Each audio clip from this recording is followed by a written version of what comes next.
We've got a great headliner. One more time. Broncos, Patriots. Manning against Brady. Greatest quarterback rivalry maybe in history. This one is going to be one for the ages. Undeniable. It is indeed a rivalry for the ages. The two hottest teams in football are about to meet. The Broncos and Patriots each on 4-game win streaks for the top position in the AFC here today at Gillette Stadium. You talk about rivalries like Ali and Frazier, Magic and Bird, Tiger and Phil these days, Federer and Nadal, Manning and Brady. Can't deny it. So we bring it to the booth. Hello, friends. Jim Nantz along with the legendary New York Giants quarterback Phil Simms. I'd like to have like a $5 bill for every time. You've been asked which one's the better of the two. I'm not going to ask you that, but this is special anytime you see him play. Well, it is. It is a rivalry, and arguably they're the two best quarterbacks ever to play the position. And I think what makes it so neat, they're always on winning teams. They're competing for titles, but age has not diminished the skill. They can still play the game as good as anybody at the quarterback position. Well, the weather actually is improving by the minute, even though you see those stiff winds. When we got here about 5 hours ago, it was almost a blizzard. There was snow all over the field. It has been cleared. The winds, though, are still significant. They should be diminishing throughout the course of this game. This is what it looked like earlier. The Patriots, by the way, just won the coin toss and have deferred.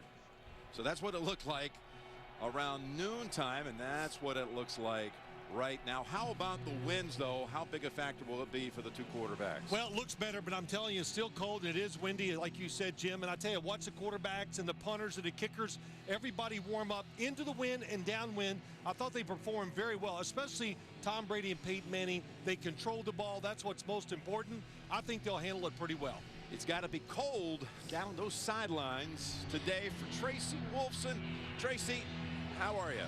Oh, I'm cold, Jim. It is bitter. It is windy. There is a wind advisory here until about 7 o'clock tonight, and the gusts are coming out about 35, 40 miles per hour, similar to last year conditions here in New England, in which the Broncos lost a 24-point lead. As for the field, there was no tarp on it. They plowed the snow. I spoke with both sides, and they said the field should be just fine today. Jim? Today's game is being broadcast in Spanish. We're available using the SAP button on your television. All right, Phil, one final thought before kick. Well, I thought it was interesting. The Patriots declined. They won the toss, elected to kick, take the win. And why you do that, Jim? Take advantage of the win early, try to get a lead, and make the other team play from behind. Of course, when they met here last year in the regular season, the Patriots pulled off the biggest comeback in franchise history, coming back from 24-0 down to win in overtime. They met again this past January 19th in the AFC title game, and the Broncos took that one 26-16 to advance to the Super Bowl. And Gostowski opens this game with a touchback. So Peyton Manning and the Broncos into the win to start this first quarter. And here's Peyton Manning with a victory today. He would move to exactly within, 100 games over 500 in his career. Well, only one quarterback's ever done that, and that's Tom Brady. He's well over 100-plus wins, more than losses. They're going to start out with Wes Welker and the three-receiver set. Ronnie Hillman is the running back. 5 DBs for the Patriots. I see Kyle Arrington out there, and it's a running play to Hillman, and that is Arrington we just mentioned, the first to hit him for no gain. Of course, Ryan Clady did not play in either matchup last year. He got knocked out week 2 a season ago, and he's a difference maker for them. And Julius Thomas missed the regular season game here in Foxborough. And there he is, Thomas lined up in the backfield with Manning on 2nd down and 10. And they'll bring back Hillman to flank Manning on his left side.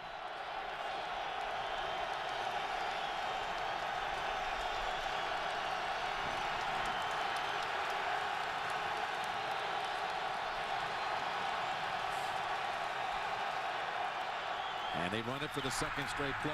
It's Hillman. This time he's able to pick up about 2. Well, the Patriots defense, 16 takeaways on the season.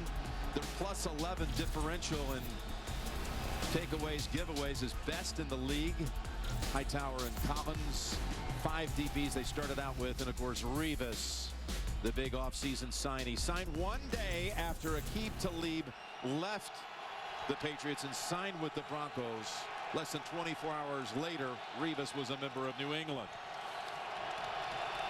Jacob Tamme is in on this third down snap, wide to the left.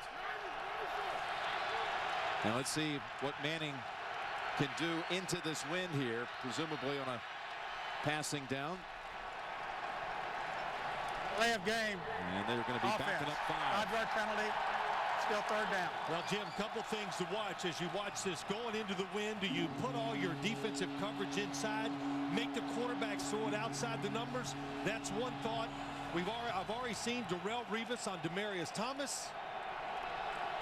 And this time Brandon Browner is on Julius Thomas.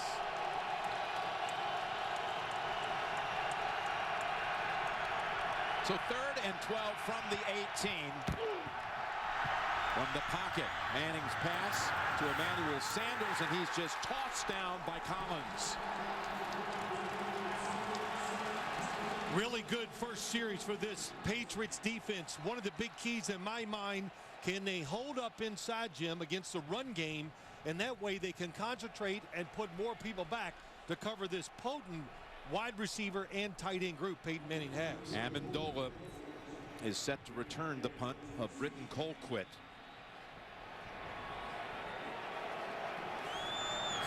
Colquitt with a big leg.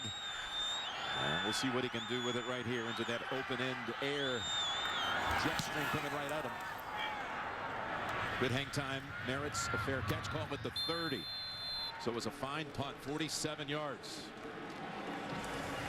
Tom Brady taking the field for his 200th career start. And coming off another one of those jaw-dropping performances in the blowout win over the Bears last week. He had only 5 incompletions, 5 touchdown passes, and 354 yards. Yeah, a couple drops to go along with that. About as sharp. I know it was the Bear defense. It wasn't the Broncos here, which are better on the defensive side. But the throwing by Brady was as good as I've seen him throw it in a long time. Jonas Gray is his running back, and Brady throws to LaFell, and Von Miller has hold of him. Gain of 6. Early in the season, the Patriot offensive line, Phil, was not healthy. It is now.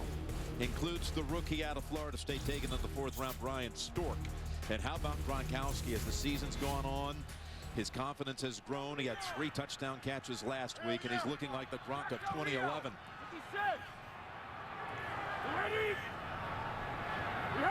2nd and 4. And this is Gray. And he shakes off the first hit, fights for extra yardage. He's about a yard short of the first. Give him 3.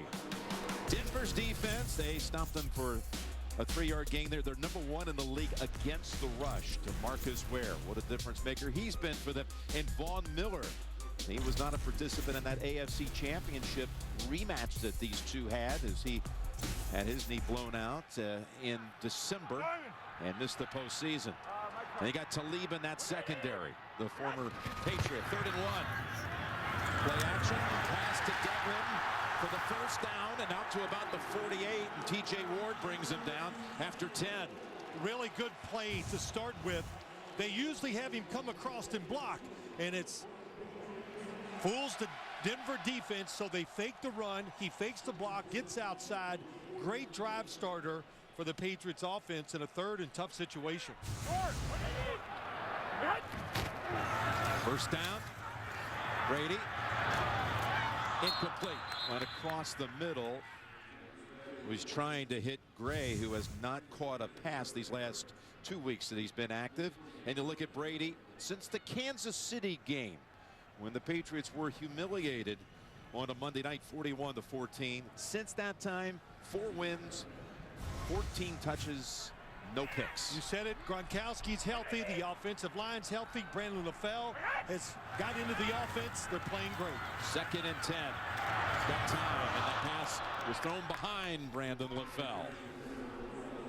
Well, Jim, we just seen LaFell came all the way across. He was open. Tom Brady had to move. That's why the throw was off target. But they want to be aggressive on the offensive side. It has served them well during this 4-game win streak.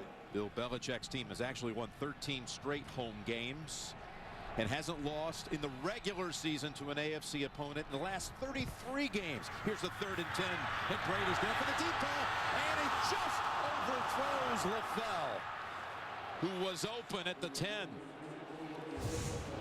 Gets behind the defense, top of the screen. LaFell, outside technique by Bradley Roby, and Brandon LaFell, big and fast. That will back that defense up. Of course, downwind, that's the big thing. You always have to be careful the football doesn't carry that extra 2 or 3 yards, and I think that's what happened that time. Ryan Allen to punt. Isaiah Pierce is the rookie returner, and he's got a fair catch signal, and it bounces into the end zone. 3-time Pro Bowler Matthew Slater, that time unable to keep it in the field of play, just a net of 31. Each team's had it once. Patriots picked up 1 first down. We'll see Peyton and the Broncos' second possession in a moment.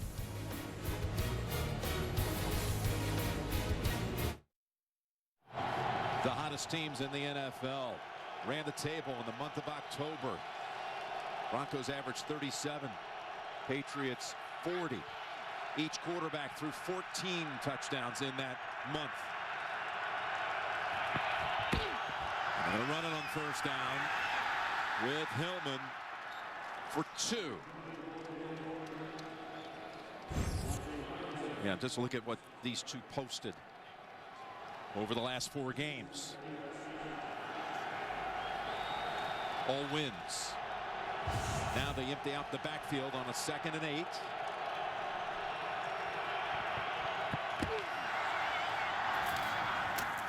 And that's Hillman who makes the catch. Would have been better off dropping it. It's a loss of 3. It's really interesting to see so far in this game the corners outside, no matter who comes out. Brandon Browner and Darrelle Revis really playing tight coverage, and the defense looks like they're saying, hey, you want to throw it, you got to throw it up the field and outside. First time the Broncos had it, they had a 3rd and 12. Now it's a 3rd and 11 into the wind. Going into the wind, be careful, and Jim, you and I both know, let the clock run, try to shorten the quarter when you go into the wind. There's Peyton from the pocket looking for Demarius, and it's incomplete as Browner had a hand in there to knock it away. Little wind effect that time as he throws up the sideline. Demarius Thomas, just as the football was getting there, it's right in front of us. You can kind of see it wobble just enough to take it offline. So the Broncos 2 possessions without a first down. They've gained 7 yards thus far in 6 plays. And Colquitt would love to back up his last punt of 47 yards with another one just like it. Amendola comes over to field it, and that got away from him, and a flag is out. Webster, Kayvon Webster of the Broncos, was in the area, and I believe there was contact.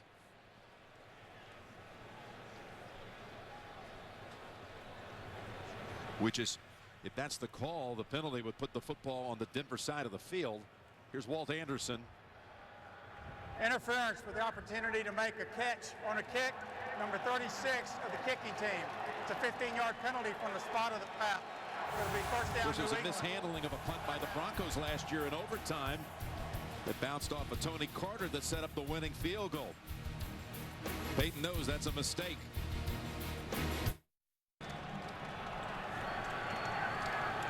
The landscapes of New England and the bursting colors of fall is that penalty puts the Patriots at the 39 of Denver. And here's the toss to Jonas Gray, and he dives ahead for 4. Tripped up by Aqib Talib, and the CBS Sports app now has the fastest scores. Download it today and be the first to get your football updates. You know, you saw. Oh, I'm sorry, Jim. Go ahead. You get to do the next one. No, I'll do the next. No, I don't want to do no promos. No, you just earned that right. No, I'm just going to say Talib has just had a tremendous year making tackles, like in that first down run by Gray. Called a gain of 3. 2nd and 7. Gronkowski was not in on that last snap. He's in on this one. And it's Gray again. It's time for only 1. Good picture right there, this Denver defensive front. And it is tough when you try to run in there against Terrence Knighton, you know, all of them. DeMarcus Ware, Sylvester Williams, and they're deep. Lots of different guys they can bring in there. Of course, last year in the regular season encounter, John Fox was not here. Remember, he had the heart surgery. He was watching last year's game from his home in Charlotte with a blood pressure sleeve attached to his arm throughout the game. 3rd and 6. And that's Edelman a couple yards shy of the first. Interesting thing here, what do? You downwind. It's going to be 4th and short, and they're going to go for the field goal. And I think that's really important. When you get a chance to score points in this game, you take it. Well, Gostowski's missed only once this whole season, 21 of 22. Comes into week 9 as the leading scorer in the league and having made the most field goals, the 21 of 22 that I mentioned. 49 yards downwind. Gostowski for the game's first points. Ryan Allen on the hold, and Gostowski's kick is good. 8 minutes into the game, and the Patriots put up 3 from 49 yards out.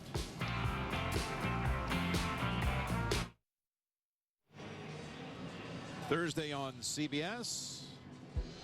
Holmes and Watson are back. And this week it's a case of mind over matter. Don't miss a new Elementary Thursday at 10, 9 Central. Only on CBS. That wasn't so hard. You did it well. You act like it's so hard. You are going to be guesting on Elementary the week after that, November the 13th. That's right. The actor, Phil Simms. You don't want to miss that. Well, it's one thing I know about when I did that, Jim. It's not in my future. It's so much harder than you expected, and it's long. It takes take after take after take, and well, whatever. It was a lot of fun, and they were great. Johnny Lee Miller and Lucy Liu, both physical fitness. You know, they're in great shape, and they were very nice to me and patient. I guess that's the word too. Well, how patient can Peyton Manning and the Broncos be after a couple of series that have only produced 7 total yards? And Gostowski's kick actually goes all the way into the first row. Well, that tells you about the win and that field goal kick, but the tackling has been crisp. 4 possessions, 1 first down. That's part of it, and both teams being very careful. Tom Brady did have a chance for a big play, maybe a touchdown, and just overthrew Brandon LaFell. But the Broncos, they have all these plays, the screens, the short passes, that can get you those first downs and be safe and not take a risk going into the win. Let's see what their first down call is. They've gone with Hillman on rushes to start their first 2 drives as they begin for the 3rd time at the 20. Revis is on Julius Thomas, by the way, at the top. And underneath they go to Hillman. And he's got a gain of 7, wrapped up by Arrington. Well, right before the snap, Peyton Manning can tell the coverage just by the way they're lining up. That's one reason why you want to spread the defense out. So he looks down the field in the back of his mind, knowing the whole time he's probably going to throw it short to Hillman. Zone coverage, throw it short, let him catch and run. On 2nd and 3, he's got Sanders for the first down and raced out of bounds. Revis behind him, and Sanders on that play picks up 17. It's man coverage. You're going to see him go across the field. Revis can't stay with him, going through traffic.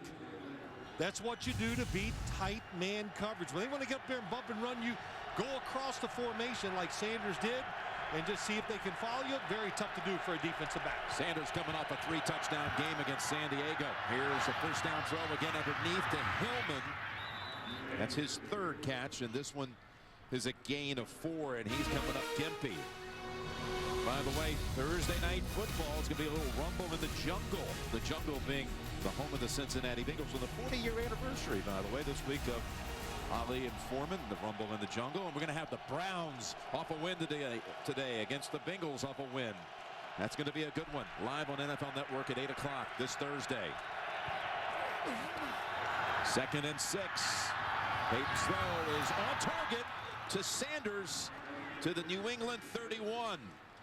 Really good rhythm, good fake by Peyton Manning. They want to do this. They want to throw these inside routes. You can see Revis protecting the sideline. There's going to be some holes for those deep in cuts when you play this Patriots team. Sanders coming off again the best game of his career on a Thursday night 10 days ago. Juwan Thompson, rookie running back who had 2 touchdowns in that game, stopped for no gain. And this is what we saw. We were there, Phil, to watch Emmanuel Sanders starring that night. Well, just another weapon. He comes in the lineup, speed, can run good routes. And then you put him alongside Hillman in the backfield who has that speed. Just more weapons for Manning. Throw it deep, throw it short, they can catch and run. Back in 2013, Sanders signed a deal with the Patriots, but the Steelers at that time matched it. Manning's pass, Demaryius Thomas with Revis, the cover man. That's 2 passes on this drive. Revis was the defender, and both were completed. This one goes for 18. Coverage is tight. Oh, it's a little stop and go, a slant and go. Darrelle Revis is all over it, but you can't find the football. Good anticipation by Peyton Manning, and now he's letting it go. You know, those first 2 series, you get a feel of the weather, the feel of the football, what's going on out there. Now they're opening this offense up and doing very well. He's 5 for 5 on this drive. On first down, his pass is in and out of the hands of the Patriots' all-time leading receiver, Wes Welker, now in his 2nd year at Denver. Let's go down to Tracy with an update. Well, guys, I was watching Ronnie Hillman. As you can see, he's running back out there right now. It is his right ankle. They taped it up. He did some light jogging on the sideline. He's back in there. Something to keep an eye on, though, guys. Well, he got nicked in practice on Wednesday this week. He fell awkwardly on his shoulder, and he was listed for a day at limited, then questionable, and then was a full participant on Friday as probable. So now this is a different deal for him, an ankle, and he split down to the bottom of the screen on 2nd and 10. As Manning's pass is almost intercepted, ruled incomplete. That was Patrick Chung who tried to pick it off the top of the carpet, intended for Ronnie Hillman. Well, Ronnie Hillman, you got Jamie Collins on the coverage. You have him running underneath on a route, and it always scares me. I know we all, always running back with great hands, but that football did hit the ground. But anytime a running back split out wide starts running across the field, it can be dangerous. We saw it that play to Hillman that time. Pass hit him right in the chest. Should have had it. 3rd and 10.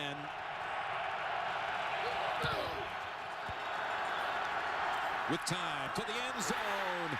And Browner knocks it away, but a flag is out. One thing about Browner, who was out the first 4 games serving out a suspension, he has been flagged in many situations. He's come back. Pass interference, number 39, defense. And he's the culprit here. In the end zone. Yeah, he First down grabs at the 1 yard receiver, line. Demaryius Thomas on the bottom. Boy, he just really is such a route runner now. In that last bit, he pulls him, and that's what they see. A lot of contact. You know, Jim, Brandon Browner's, what he wants to do is beat you up at the line of scrimmage and win that battle there. Demaryius Thomas, big, fast, and shifty. Hard to stay with him. 1st and goal. They bring Julius Thomas to the left side. Hillman, the running back. It's Hillman trying to get the edge, and he's in for the touchdown. Ronnie Hillman. Well, that was set up by a lot of good passes by Peyton Manning. The pass interference, the good route running by Demaryius Thomas and Hillman. This is what you get with a running back like Ronnie Hillman. You don't have to block him perfect. He can make them miss. And John Fox has told us, and we've said it, he can run through unblocked players or around them.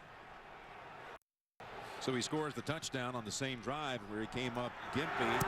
Extra point by McManus is good. They drive 80 yards into the win.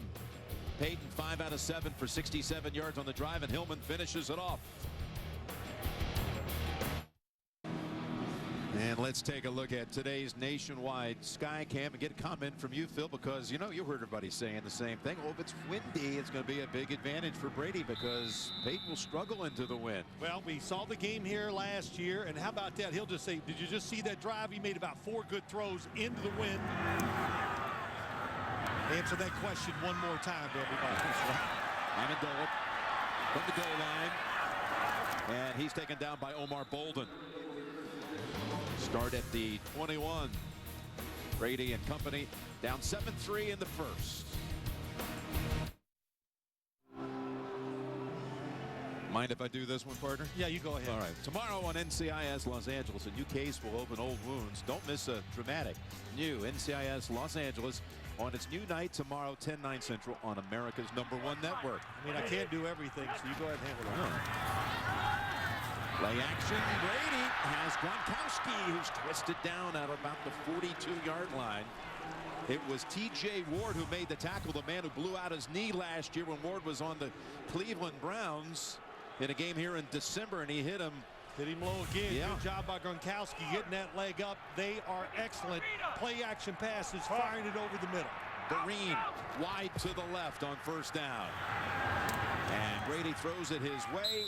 And Vereen juggles it but makes the catch for 4. Yeah, it's an interesting little subplot here. Ward now a member of the Broncos, but here he is last year at Gillette as a member of the Browns. And Gronkowski tore his ACL, done for the year. And I think early in the year he was still not confident. No question. Just now rounded into 4. 2nd and 6. And it's Edelman. And it's Ward again on the tackle, but they've advanced it rather quickly over to the Denver side of the field. Well, this is just something they like to do. Edelman, number 11, go in, fake, come back out. Boy, he does it so quick. You saw what it did to the linebacker. Just get you off balance. Ryan Timms at the top of the screen. He's a deep threat. It's Gronkowski instead underneath, and Ward grabs hold of him about 2 yards shy of a first. And now the Patriots are really starting to pick up the pace. Yeah, they pick up the pace. Anytime you go this fast, I know the Denver Broncos, they talked about it. They're ready for it. But you can't make defensive calls. You have to stay in the same defense. Advantage goes to the offense. 2 minutes left going downwind here in this opening quarter. And it's Vereen sidestepping the first hit. And picking up the first at the 29, going behind the center, Brian Stork. Well, gets you thinking. You think, oh, they're throwing the ball. They're going fast. And the D tackles go outside. And Vereen, quick, takes it inside. Well, this offensive line, since they've gotten healthy, Stork at center, they played well. Running it again, Vereen. Able to just stumble back to the line of scrimmage. Derek Wolfe kind of blew up that whole play for the Patriots offense. Wolfe taking out a couple of linemen. Well, Derek Wolfe's had a good year. You can't talk about him enough because we're always talking about Von Miller, DeMarcus Ware. 2 stars. Derek Wolfe doing his part this year. 2nd and 10, and Brady's throws. No one in the area. There was some heat coming from his blind side, and he got rid of it. It was. They're looking to see if it's intentional grounding. He's in the pocket. Was there anybody close to him? But he felt DeMarcus Ware coming around that corner. As he throws it, is there anybody in the area? That's close enough. 3rd and 10. 4 down. Dropping back to the shotgun. Roger, hot left. Area.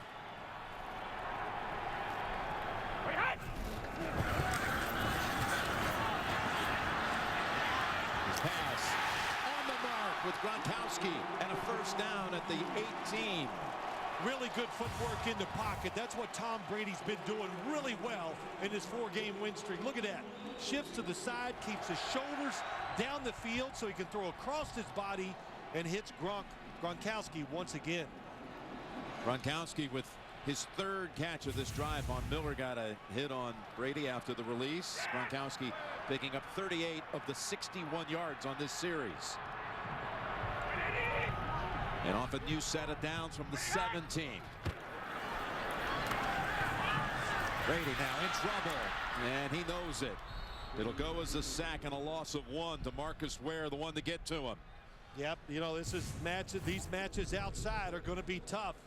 Sebastian Vollmer against DeMarcus Ware. Tom Brady knows, got to throw in rhythm. Good job of corralling the bad snap.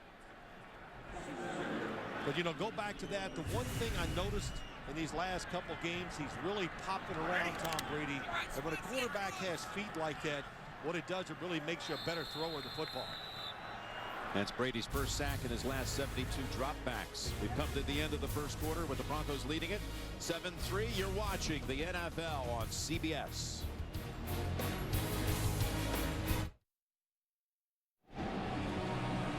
Here's what the quarterbacks did in that first quarter, but the Broncos 7-3 lead after 1. Well, that's what they want, you know, but look at these numbers, both very good. Look, you can't be two of the greatest to ever play the position if you can't handle a little wind and cold weather, and they both can handle it no matter what, going in or having it behind their backs. Jim Nance, Bill Sims, Tracy Wolfson as we start the second quarter, and the Patriots driving 2nd and 11. Brady sacked on the last play of the first quarter for a loss of 1. So 2nd and 11. Edelman's wide open. And Wiggles past Talib, and then Ward, who's in on a bunch of tackles, gets credit for this stop after a gain of 7. Well, what happens, they had 2 receivers stacked, so Talib had to back up. They sent 1 in motion, and he knows that. He has seen that many times last year up here at practice. Edelman's so quick. He caught 3 touchdowns in the 2 matchups last season against the Broncos. It's a 3rd and 4. And Brady's got the time, stepping up in the pocket. Firing it back to the end zone. And LaFell incomplete. Did not hold on to it all the way to the ground. No, he did not. He was going to the ground, and anytime you're going to the ground, you got to hold that football all the way through the process. And it comes out. Tom Brady might have been able to run for the first down that time, but he saw LaFell, which they do a lot. They have a guy look somewhere, and they have a receiver in the back of the end zone, not able to make the throw and catch. LaFell coming off an 11-catch game against Chicago for over 100, including a touchdown. Now here's Gostowski, 29 yards out, and he drives it through again. 2 field goals for New England, 7-6.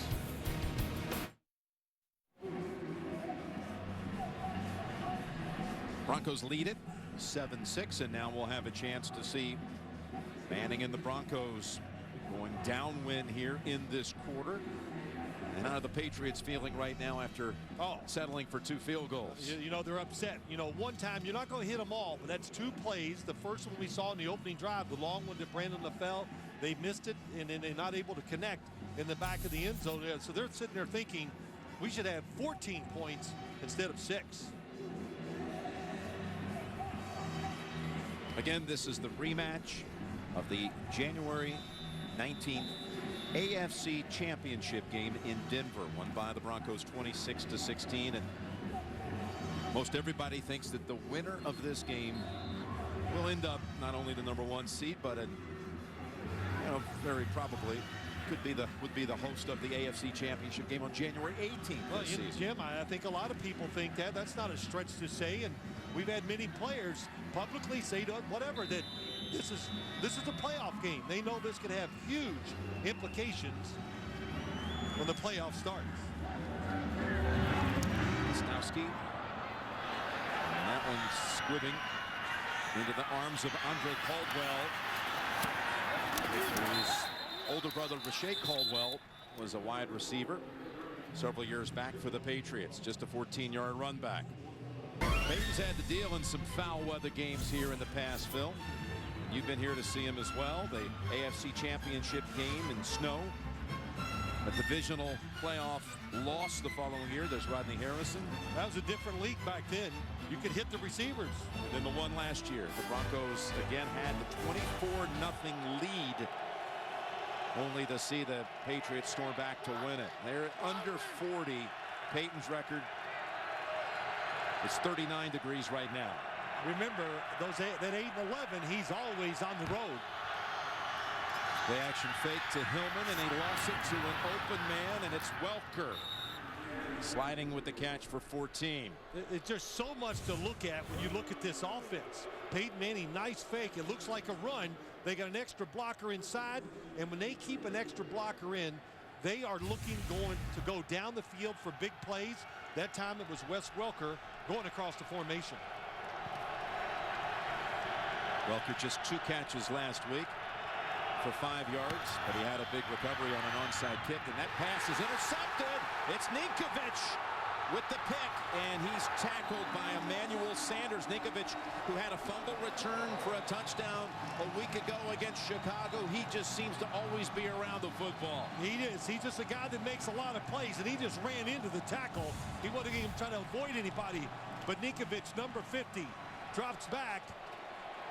Peyton Manning, of course, never saw him. And Emmanuel Sanders gets hurt making the tackle. Peyton Manning saw Ninkovich go outside. It did not see him stop and come back in.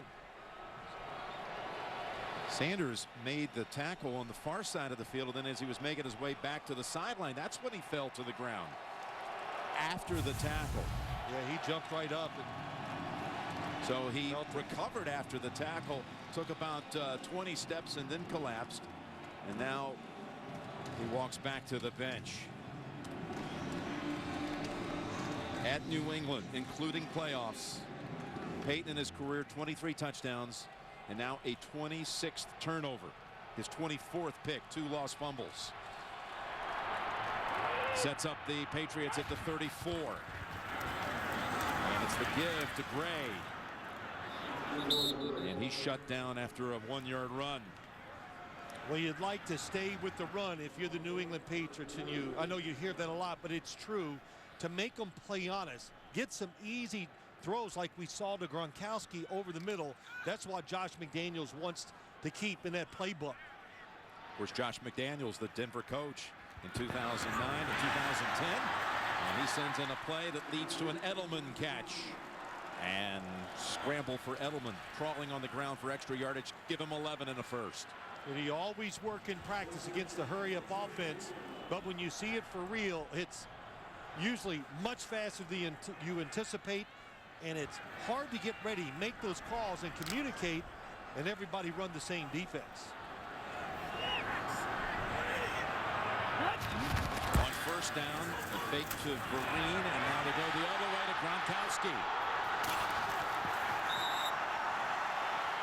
He's tackled by Raheem Moore, but another first down for New England. Pick up a 13. Well, it's a fake to the right side. It's an all-out fake, and here comes Gronkowski across the formation, and they sell it so well, the run fake, that it gets the defense, and we heard it many times. When you play against the Patriots, the first thing you say on the defensive side, wow, that Rob Gronkowski is a lot faster and bigger when you see him in person.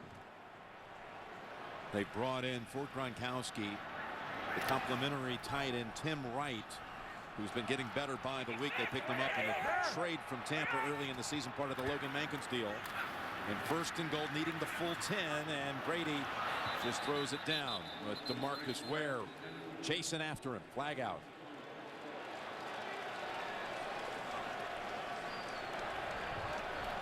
Holding, number 56, defense. Half the distance to the goal, first down. Well, he's holding Gronkowski, and Jim, there's no doubt when you watch him, well, that's definitely holding. Stopping progress, you name it. If it's in the rule book, it's there. But Tom Brady said when Rob Gronkowski is 100% healthy, it's almost impossible to stop. And you can see that, his speed, the freedom he's playing with, but he has got his confidence back and completely over the injuries. Here's Vereen to the backfield. 4 wides on first and goal from the 5. Brady, end zone bound, and it's a touchdown. Julian Edelman with the catch.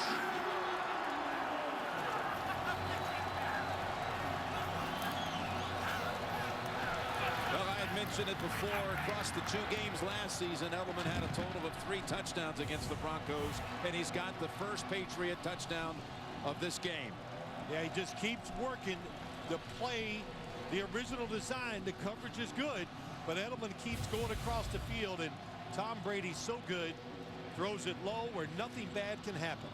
All set up by the Rob Ninkovich interception, and the Patriots take advantage of the short field. The Broncos came into this week the fewest giveaways in the league. That interception was only the 5th giveaway of the whole year, but it was a big one. It led the Ninkovich interception to the Brady touchdown pass to Julian Edelman for the lead.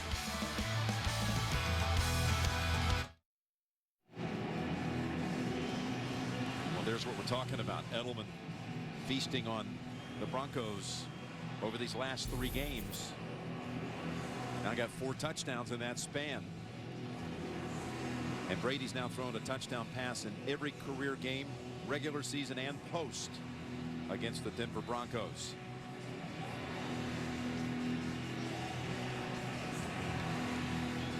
Meanwhile, for Peyton Manning, that pass interception was his first in his last 133 attempts. They had, talking about the Broncos, gone almost 50 drives without a giveaway until that interception. Caldwell from the run, and only manages to get to the 20. Let's go right to Tracy. Well, thanks, Jim. I've been watching Emmanuel Sanders since he came off the field on that last drive. He collapsed on the bench. Athletic trainers were talking to him, looking at him, looking at his ribs. Right now, he is questionable to return. It looked like they tried to take him into the locker room. He looked at them. He said, "I'm okay. I'm not going in." But right now, he remains on the bench. Jim? And he's replaced by Andre Caldwell, and he got hurt while making the tackle on Ninkovich. Yeah, you could see Ninkovich just fall on him. And just kind of crushed him. Yep. So Sanders stays on the sideline, and again Caldwell, who has only 2 catches this season, takes his place. Hillman for 2. Well, Jim, let me show you what happened. You watch Ninkovich, these crossers by the Broncos. They want to go to the other side and find an open area against the zone. They did it with Welker. Then they come back with the same philosophy, and this time the Patriots are ready for it. Really good job by Ninkovich. There was a flag on that play. Reported as eligible, and number 12 covered him on the end of the line. It's a 5-yard penalty, still first down. So Caldwell comes right in, and he's out of position. And that'll back up the Broncos to the 15. 1st and 15.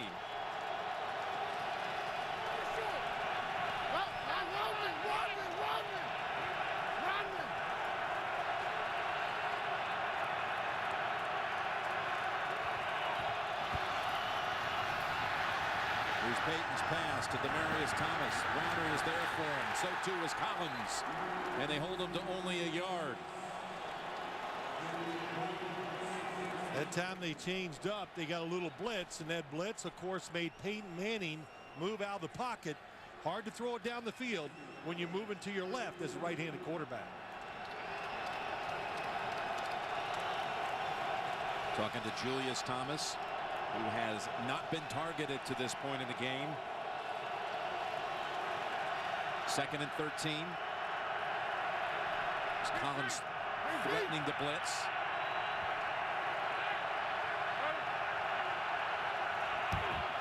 With 1 second to go on the play clock. Peyton down the middle, and a nice grab by Demaryius Thomas, who plucks it out of the air and takes it to the 41, a gain of 23. Well, they hit one against the soft zone defense. This time it's man-to-man, and Peyton Manning waits, puts it right on the money, and boy, Demaryius Thomas has become, not only is he big and fast, but he can run routes with anybody in the NFL now. He can shake tight coverage. And he did that time against Brown. They got a rookie, Cody Latimer, in at receiver on 1st down. Hillman stuffed at the line. You're talking about Demaryius Thomas. He's coming into this game with 4 consecutive 100-yard performances. That's the first time that's happened in the history of the franchise. Well, you know, Jim, we talked about so many things about him, and he's dropped a few passes, but his confidence is back. And Once you get the art of fooling defensive backs and how you run routes,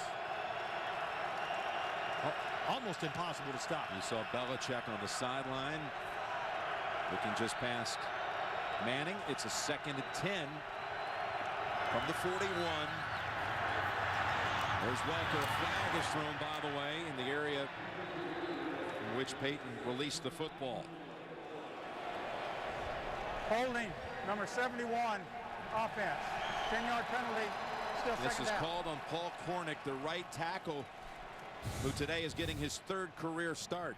Out on the right side against Ninkovich, and Rob Ninkovich just continues. The Denver coach just says, man, he's just a, what's the word for it? A pain. That's kind of what it is. He's always around the football. You saw Emmanuel Sanders back in the huddle. So he misses a total of 3 snaps, and he's in for the 2nd and 20 play. Down the sideline, and that one in and out of the hands of Demaryius Thomas. Yeah, I don't know if he picked up the football quick enough, because Brandon Browner is one of the biggest corners in the NFL. Yep, just too late before he could get those arms out there to make the catch.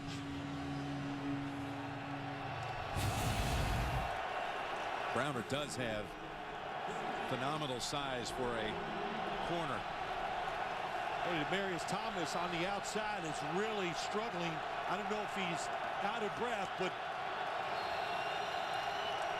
3rd and 20.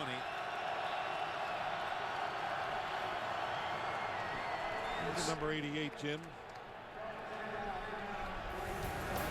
The timeout was called by New England. We're coming out of the Patriots timeout. This is the third down for the Broncos in this game. All of them have been 10 yards and longer needed for the first. 3rd and 20.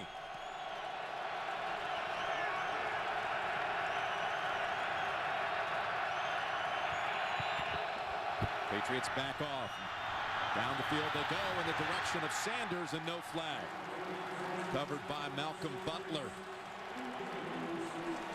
You know, good job. 3rd and 20. And the Broncos are not just going to say, oh, we'll get a few yards and punt. They get the bump and run coverage on the outside.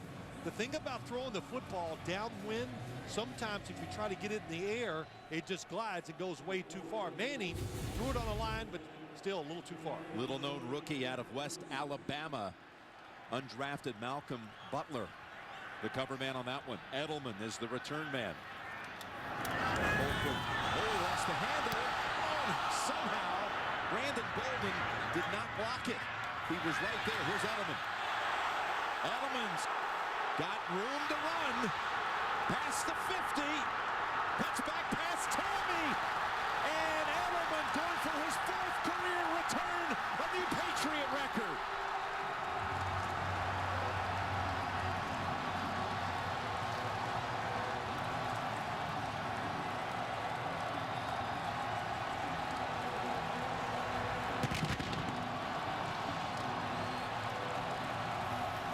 That's an 84-yard run back by Julian Edelman. Things went haywire for the Broncos from the start. The football slipped out of the hands of Colquitt, but how about up inside and then breaks it out? Oh, boy, they got away with a block there that could have been called a clip. The right tackle of the kicking team was downfield prior to the kick. That penalty is declined. Result. That was Tim Wright, Jim. That was close, but got away with it. Well, there was a penalty on Denver on that play. Obviously declined. And as mentioned, Edelman has the new franchise record with his 4th punt return for a touchdown. And Gostowski adds the extra point. The Patriots have put up 17 unanswered in the 2nd quarter. Look at Brady coming over to share the moment. Julian Edelman has scored 2 touchdowns in the last 3.5 minutes. A touchdown catch and an electrifying 81-yard punt return. Not bad for a college quarterback. It always amazes me when you make a transition like quarterback to anything in the NFL. It almost never works. But he stayed up here, an understudy to Wes Welker, learned everything under him, and boy. 84 yards is the official distance. Edelman, who did a little bit of everything at Kent State, including returning punts, punt protector, punted himself 9 times, and handled the kickoffs as well.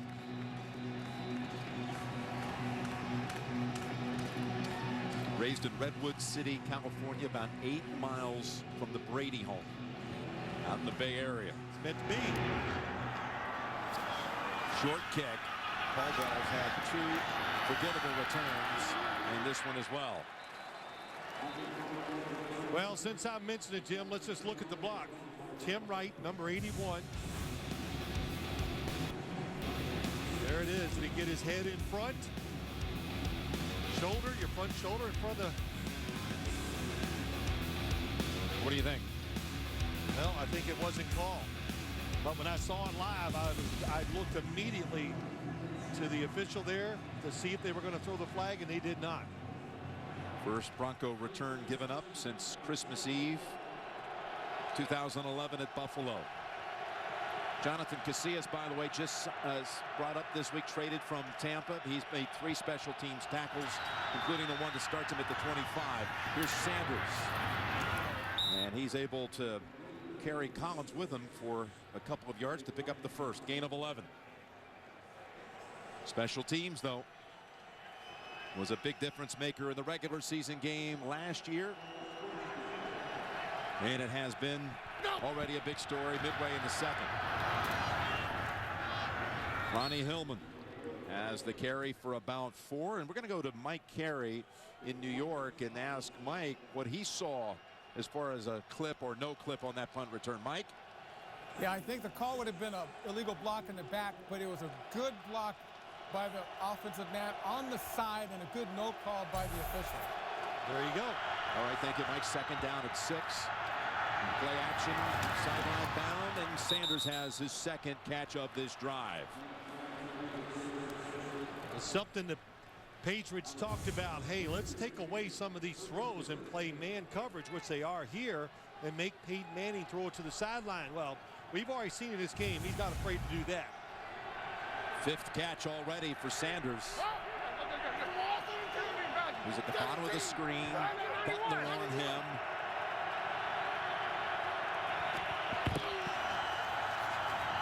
There's Hillman.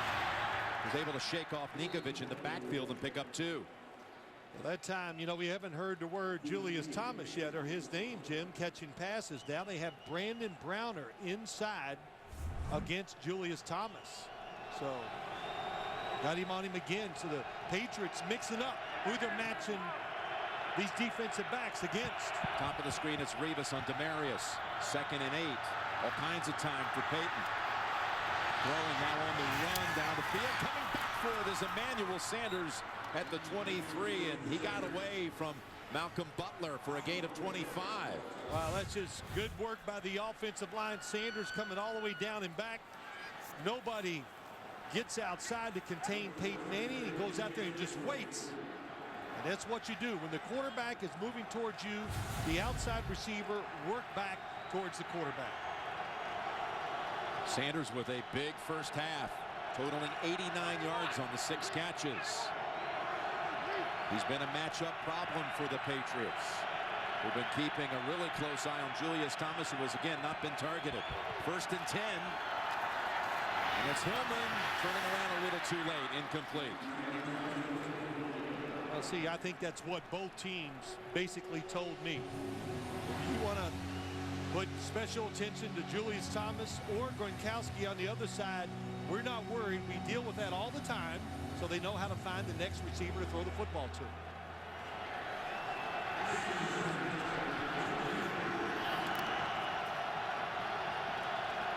An important drive for the Broncos to respond to this Patriot onslaught in the second quarter with the 17 unanswered. with 1 on the play clock. Timeout called by Manning.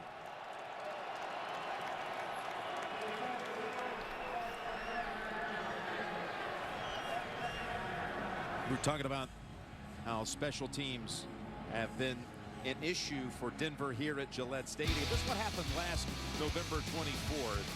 In the second quarter, Trendon Holiday fumbled on a punt return. Remember, Denver was in control of this game early. And then in overtime, there was a mix-up. Tony Carter saw the ball bounce off his shoulder. It was recovered by Nate Ebner, and it led to Gostowski's winning field goal in OT. And then today, Edelman, 84-yard return to the end zone for the 20-7 lead. Well, we always say, not that they always win the special teams. Bill Belichick came into the NFL as a special teams coach. So he takes a lot of pride in his players and the execution of what they do. Was a special teams coach actually in 1978 for the Denver Broncos. Again, just barely beat the play clock. Collins is in on man and gets the pass away and almost intercepted.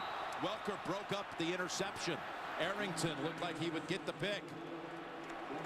Well, what they've done a couple times to get pressure on Peyton Manning, it's blitzes up the middle. And it's a good job. Times it perfectly. Jamie Collins gets right around Ronnie Hillman. That's a tough matchup. Ronnie Hillman, even if he gets in front of Jamie Collins, is probably going to get run over because he was coming full speed from about 10 yards away. And again, Denver faces 3rd and long. 3rd and 10 from the 23 of New England. Peyton looking left, firing left, and incomplete. Arrington defending on Welker. Timing looked good by Arrington that time.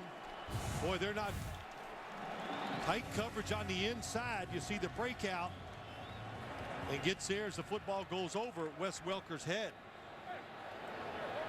But a double team that time on Julius Thomas. They made Peyton Manning throw it outside. That's what they want. Here's one of the real unknowns. One of the few on the Broncos is the kicker, Brandon McManus. He's attempted only 8 on the year. And this from 41. And the kick hits the upright, no good.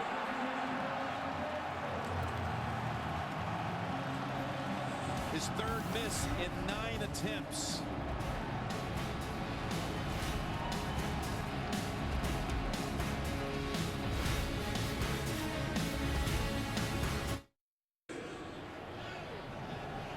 Brandon McManus missing from 41. We have a camera mounted on the crossbar, and this failed to hook at the last minute.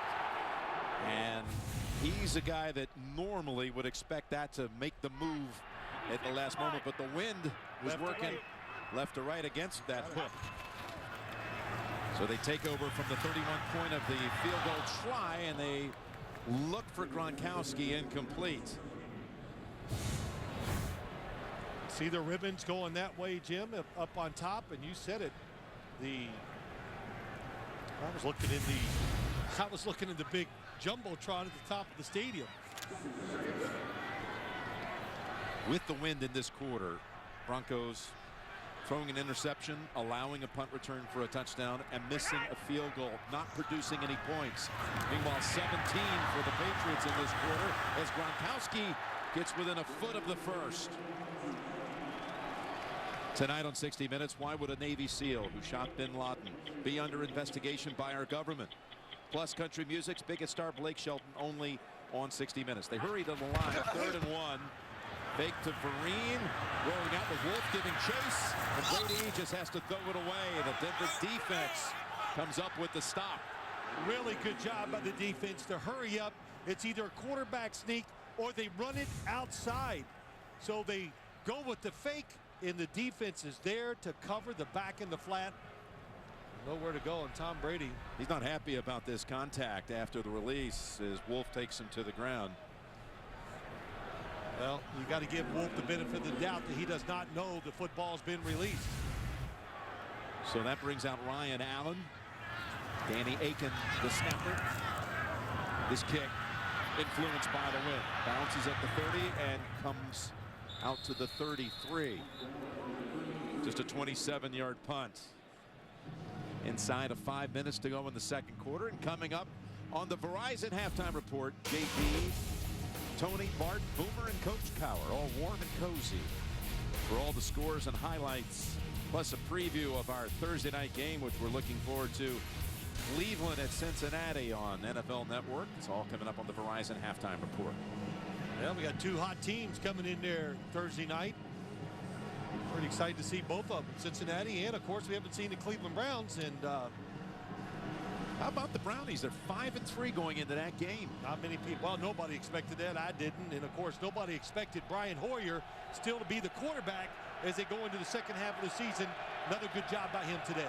Every team in that division is above 500. That's going to be a big matchup on Thursday night. There's Peyton throwing the first down, and that's Jawan Thompson with only his second catch of his rookie season, and he's brought down by Akeem Ayers after 7. Ayers just picked up in a trade by way of Tennessee about 11 days ago.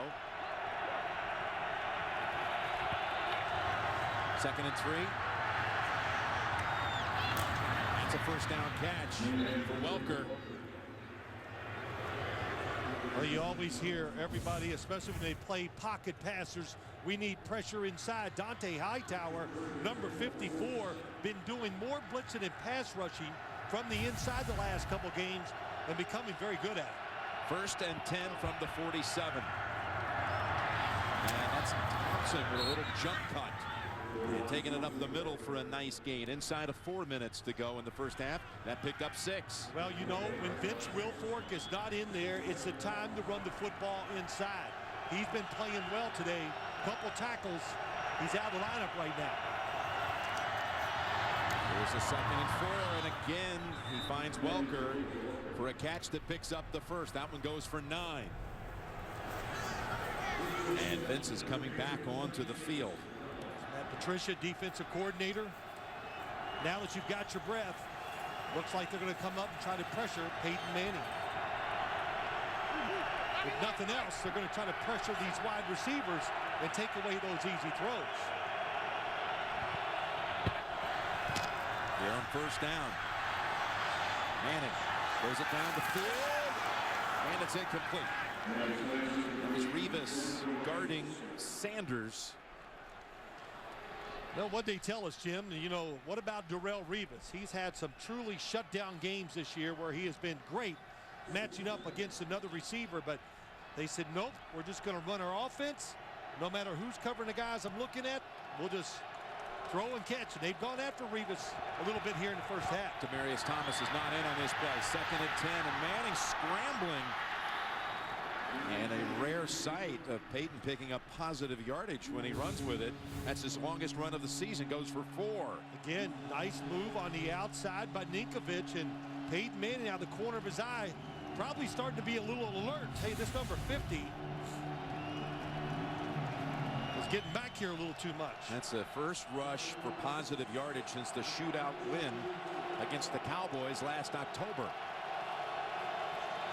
Actually ran for a touchdown in that game. Yeah, the old quarterback keep. 3rd and 6, and again Demarius Thomas is standing on the sideline with his hands on his hips, missing their best target, and it's over the head of Welker, who wants a flag but doesn't get it. Well, what they did, they faked the screen. How about those signals that Peyton Manning is giving out there, and the Patriots were ready for it. See, they act like they're going to block. They usually do. Trying to throw the football to Julius Thomas. Big Patrick thing here. Chung They're did going not to go. They're going to go for it here on 4th and 6, and Demarius comes back in. 4th and 6 from the 34. They have no confidence in their kicker right now, so. Where does that say it? Downwind, 52 yards. And you do have Peyton Manning as your quarterback. Timeout called by the Patriots, but it's not like it's 4th and 1. It's 4th and 6, and we'll see if they're going to stay with that plan going for it. They do not call on McManus, who's missed from 41 in this quarter. What do you think, Phil? 4th and 6. I agree with this call. No second guessing at all. I would do the same thing. They got great receivers. Peyton Manning's the quarterback. Wind, long field goal, go for it. 2:09 to go in the half. And here they come, and they get him. He is sacked by Akeem Ayers, the newly acquired linebacker. Number 55 does a little game, comes around, and Orlando Franklin, they never see it. They don't switch who they're blocking, and Akeem Ayers, boy, nice job getting inside and having the power to get back there. Ooh. Yeah.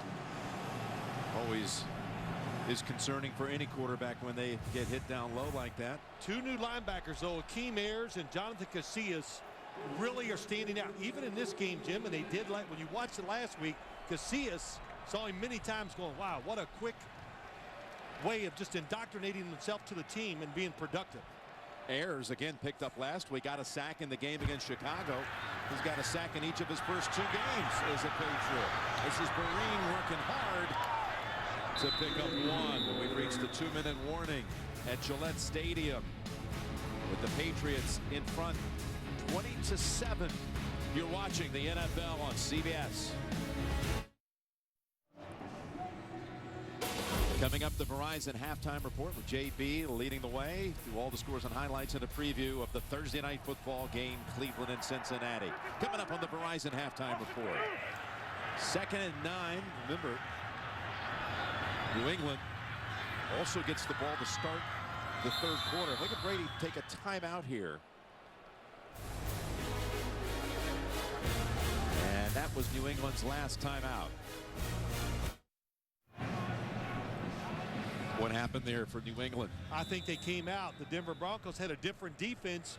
3 down linemen, some extra defensive backs, and Tom Brady just hesitated and said, to heck with it, use that last timeout, making sure you just don't make a bad play and take advantage of the situation. 2nd and 9. And that's thrown in the area of Gronkowski, and the flag is out. I was wondering when we were going to see that. Aqib Talib on Gronkowski. Holding, number 21, defense. 5-yard penalty, automatic first down. And as soon as that happens, Talib is flagged, giving New England the first down. Yeah, now don't forget, when he was here with the Patriots last year, he played against Graham for the New Orleans Saints and did a great job. So I was expecting maybe they would match him up. Gronkowski's been hot. Put a guy that's done this before against tight ends. Put him one-on-one. We met with Talib last night. He loved his time as a Patriot. Very nearly re-signed with him. Ended up going to Denver. The very next day, Revis was signed by the Patriots. 1st and 10. They go to the ground with Breen for 3. Pretty safe call, trying to catch him going up the field and outside with the run in. Denver ready for it. They do have the speed to make mistakes and still recover. It's been a quiet first half for Von Miller, who had a big game here last year in the regular season. And there's a hookup with LaFell for a first. And again, they hurry to the line without any timeouts. That play goes for 9. LaFell's 2nd catch of the game. Yeah, all you're really trying to do as an offense here, just get in field goal range. If you score, of course, that's an added bonus. Brady with Miller, we just talked about. Miller has been rather absent so far. That generates a flag for grounding, I believe. Miller busted up that play.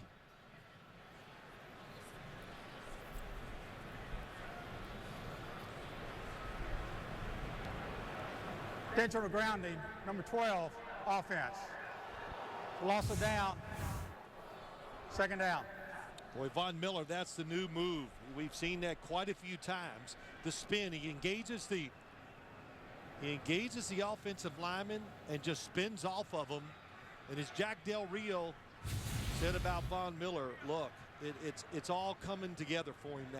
He just can do everything. Play linebacker, pass coverage, and of course, one of the best pass rushers in the NFL. Well, last year was just about 4 weeks before his season was ended with a knee. But in this game a year ago here, he had 2 hurries, 2 hits, and 2 sacks. Maybe his presence fell a moment ago. 2nd and 20. Brady loading it up, firing down the field to Edelman. And Edelman has been the story of this first half. It was 2nd and 20, and that goes for 27. How about that? Getting outside the pocket, and Edelman readjusts his route, and Tom Brady into that win through a missile. With 45 seconds to go, clock running. First down from the 23. And there's Vereen. Going out of bounds near the 5. Pushed out by Talib. Well, they went with that play before when he threw it to Edelman. They went with a play-action pass to give Tom Brady more time to throw it down the field. Malik Jackson broke through. Brady got outside, and it was just a terrific play and a good timeout. Timeout Denver's defense called by the Broncos.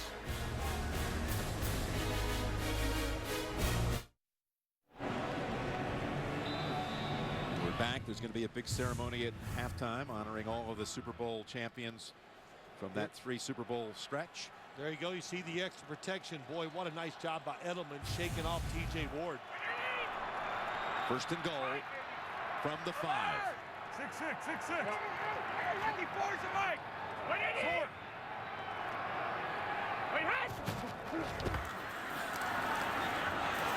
Brady's pass. Who else? Julian Edelman with the catch for the score.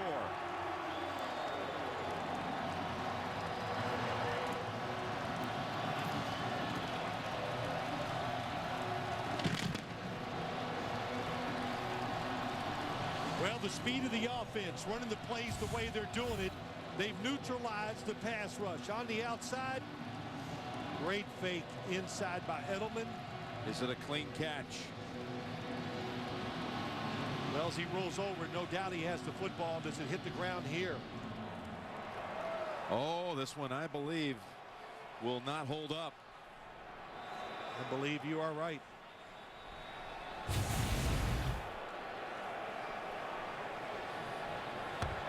The ruling on the field of a touchdown is under review.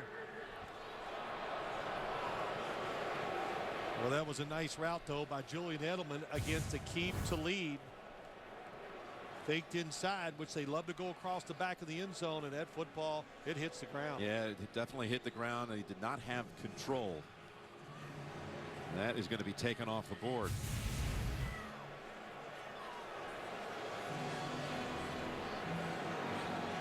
Let's bring in our rules expert, Mike Carey, back in the studio in New York. Any doubt about this one, Mike?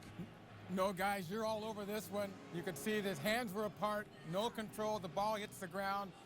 If I was in the booth, I would reverse this one. And so would you. Yeah, I definitely would. And there you can see it.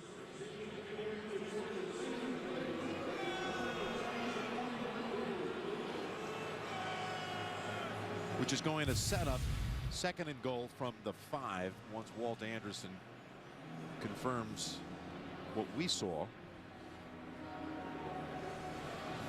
Yep, still 2 more chances for this Patriots offense. And boy, what a drive here. The not going for the field goal and how that turned around, and this drive here at the end by Tom Brady and this offense. After reviewing the play, in the process of going to the ground, the receiver lost control of the ball. It hit the ground. The pass is incomplete. It'll be 2nd and goal from the 5-yard line. So it'll be 2nd and goal from the 5. This was an easy one for Walt Anderson. And the folks back in New York who are assisting from the league office on replays to overturn that one. So 2nd and goal from the 5. No timeouts for the Patriots and 33 seconds to go. We're down right now, right? Green signals to Edelman, you stay there. I'll come into the backfield. Looking for Green. He's got the catch. He stayed in the field of play. Ward tapped him, and the clock will continue to run. Picked up only 1. Yeah, still plenty of time. The only thing here is that Tom Brady is going to have to make sure that he does not throw a pass where they get tackled inbounds. 3rd and goal. Brady steps up away from the pressure, and he has the touchdown pass to Shane Vereen.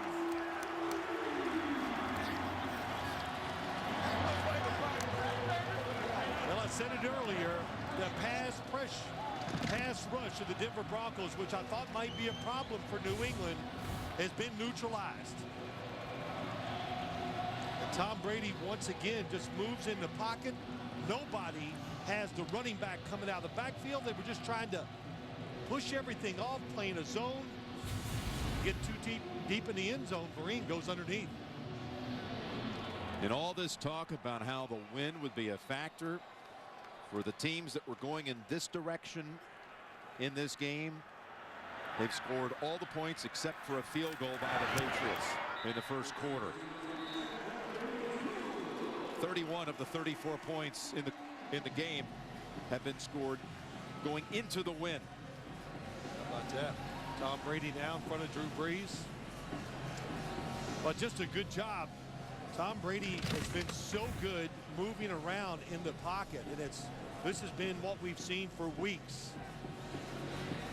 Finds underneath. He has a great sense. He knew the time on the clock was a problem. And the difference in this first half, two things jump out to me. The Patriots are pressuring Peyton Manning inside, and the Patriot receivers, Jim, who last year in the championship game could not get open, are getting open here in this game so far in the first half. And we've heard so much, as you see the quarterback stats, about this much improved Denver defense, and we've seen it in person ourselves a number of times this year. But where is it today? Well, it's tough. This skill group of the Patriots is very good. The system they run under Josh McDaniels, you never know what you're going to get. They exclusively give a game plan for the team they're playing. They don't go in a game and say, hey, let's just run our stuff. They come up with a lot of new plays, so it's hard to get ready and diagnose what they're doing on the offensive side sometimes.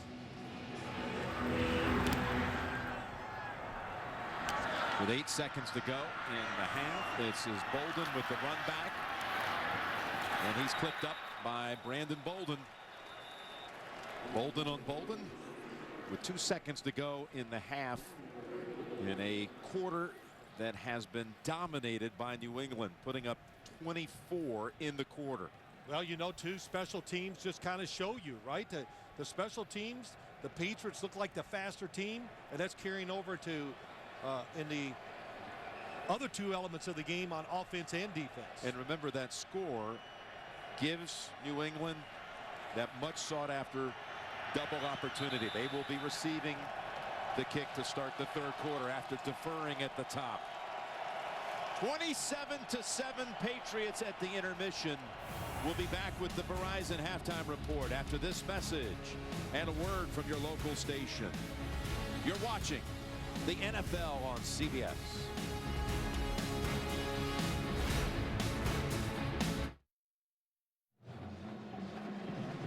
There's a big celebration just took place here at halftime. The 22 players who were part of the 3 Super Bowl championship teams. This is the 10-year anniversary of the last championship. The chairman, Robert Kraft, Jonathan Kraft, there to enjoy the moment with their players.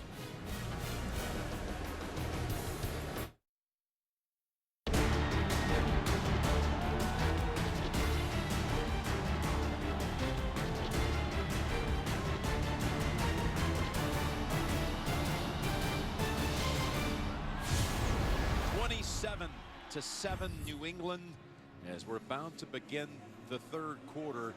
And if you're in the Patriots locker room at halftime, what were you saying you have to do to get back into this game? Well, you mean the Denver Broncos, what do they do? Exactly. Listen, you know, we always think, oh, well, Peyton Manning's got to go out there and get it done. No, you look at the other side, the defense has got to stop, give you some field position to make it easier for the offense. That's the first thing. I want to show you a couple of things from the first half. First, the numbers, total yards, all these things, you know, look like it's going to be a competitive, tight game. But Edelman with the punt return, that interception set up a touchdown as well, as Peyton was picked off by Ninkovich. And Denver allowing the most points it had given up in the first half since going against New England 3 years ago. So look what they've done here. You were curious, what would they do, talking about the Broncos, in terms of deciding to kick downwind. Take the win, try to get back into this game. And It's a touchback, and let's go down to Tracy. Well, thanks, guys. You were wondering what was going on in that Broncos locker room during halftime. Well, John Fox told me he was going to remind them how New England came back down 24 last year. He said, remember that, we can do the same. As far as that 4th and 6 call, he said we had just missed a field goal, and he thought his defense would be able to hold him. Guys? Okay, well, in the Manning era, the last regular season game that Denver trailed by 20 or more, the Broncos came back to win. That was at San Diego in 2012, down 24-0 to halftime. They came back to win that game 35-24. There's the fake into round to Edelman, and Brady has LaFell for a pass play of 19. Big play, hurry up, keep this offense rolling. How about that, the fake reverse? And again, Tom Brady in the pocket.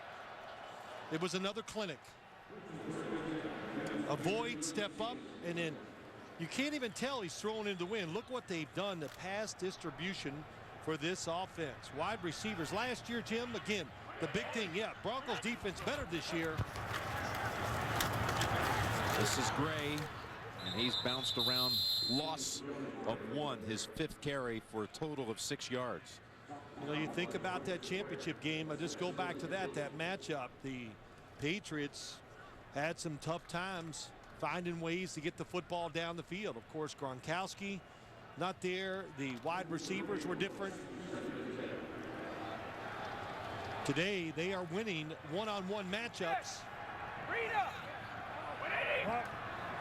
2nd and 11. Vereen wide to the right. And that pass was going back to LaFell, and that brings out another flag. Roby was the cover man.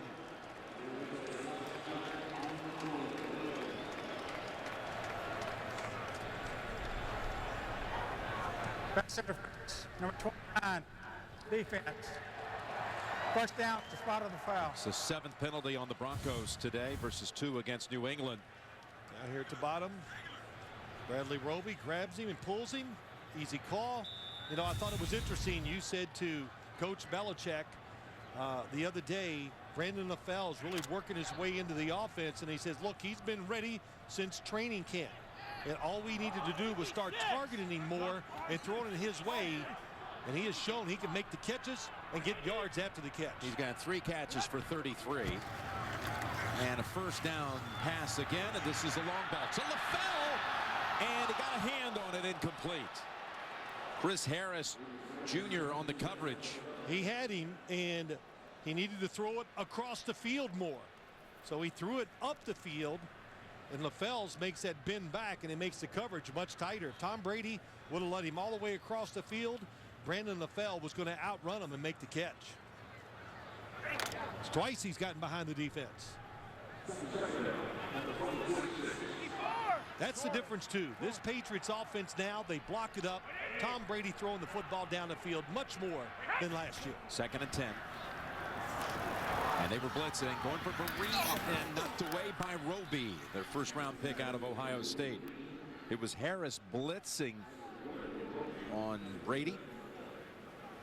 Not much blitzing in the first half by the Broncos defense. You know, you go in there at halftime, and you need to change it up. You know, last week, just for instance, I saw the Patriots run a traditional offense, the tight end, the 2 backs, and 2 wide receivers.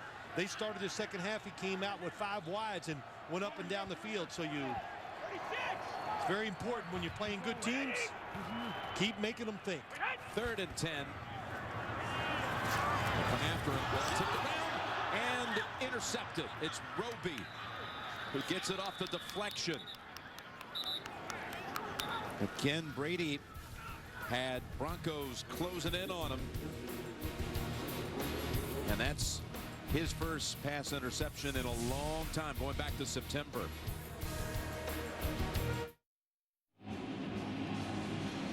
They were confirming the interception during the timeout off the fingertips of Amendola, and Roby there to secure it cleanly. And it is confirmed. That's the first pass interception by Brady in 175 throws.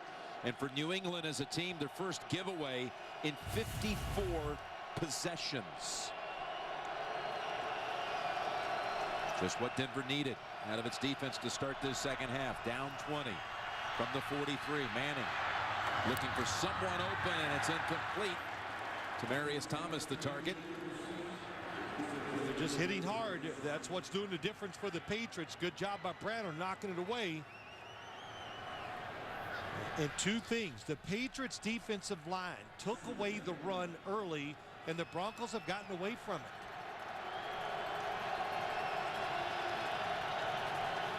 Definitely has made them more one-dimensional. We talked about it. They did it halftime in New York, the studio show. The pressure inside. Don't have to worry about a run when there's nobody in the backfield. Look at all the shifting on that New England defense. 2nd and 10. Pass thrown out in the flat to Hillman for 4. Well, one of the big keys in the first half. Can you pressure Peyton Manning? Jamie Collins. Wow. Get rid of the football just in time. Jamie Collins again from the other side. It's up for the running back.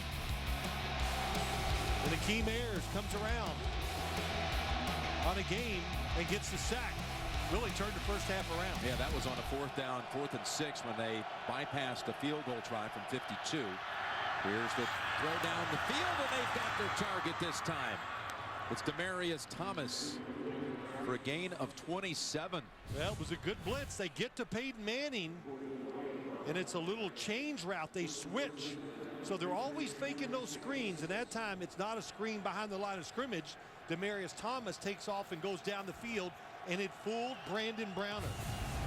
That was an excellent. They always have plays that are different each week off those screen looks, and that was one of them. And it was a big play the Broncos needed. That was their first 3rd down conversion of the game. And a 1st down setting up screen. It's Hillman with Ramirez in front, blocking, and a pickup of about 7. Well, last year the Patriots came up and absolutely peppered Demaryius Thomas on some of those screens, Jim. So that's why they faked that outside screen and sent him deep to take advantage of how aggressive they were last year. I'm sure they looked at it on film, and it worked. 2nd and 2. And Hillman. Give him a 3rd and a long yard to go. Ninkovich on the tackle. Ninkovich, boy, you say that name a lot when we do Patriots games. On the practice squad, they bring him up to be on special teams years ago, and he's playing great on special teams. Let's let him have a few defensive snaps. Next thing you know, starting outside linebacker, a force in about every game you watch. And an interception today. More fumble recoveries than any player in the league over the last 3 years. 3rd and 1. Manning goes for the big ball. There's Julius Thomas, and his first catch goes for the touchdown. Got away from Patrick Chung. First time the football has been thrown his way today. We've had Brandon Browner on him sometimes. This time it's Patrick Chung, and he's just so big he immediately gets on top of him. And we've said it many times, Peyton Manning, his long throws, he can drop them in the bucket, and he did that time for a touchdown. And Peyton extends his streak now to 47 consecutive games with a touchdown pass. So they get Julius Thomas into the game with his first target that goes for 6. Cashing in off the takeaway by Roby. On 3rd and 1, Manning goes to the end zone and finds his target, Julius Thomas. You're back as you look at downtown Boston. Foxborough located about halfway between Boston and Providence. And Julius Thomas, they were calling for it in the studio. Got to see Thomas start getting part of the game plan. They listen. And, you know, Boomer Esiason said take the win. They listen. This kick bobbled around. And taking a knee is Amendola.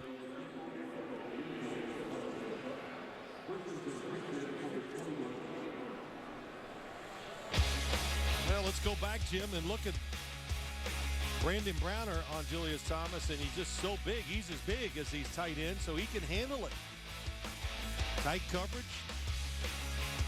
And then you switch up, You think it wasn't a big red light to Peyton Manning in that situation? What was it, 3rd and 1? 3rd and 1. 3rd and 1. Let's go for the touchdown. As the 10th touchdown of the season for Julius Thomas. There's Tim Wright wide to the left.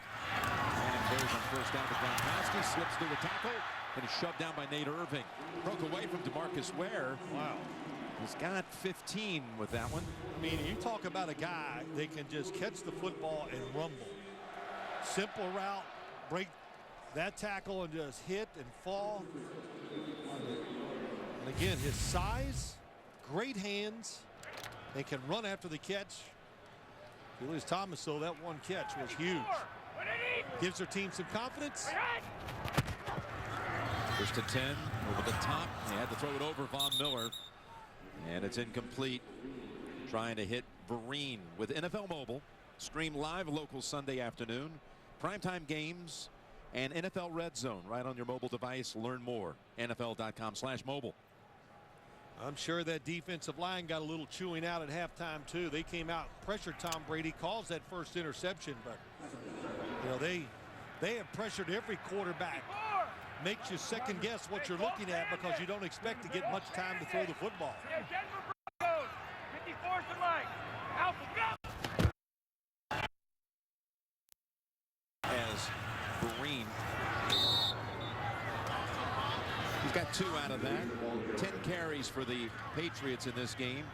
20 yards going against the #1 rush defense in the league.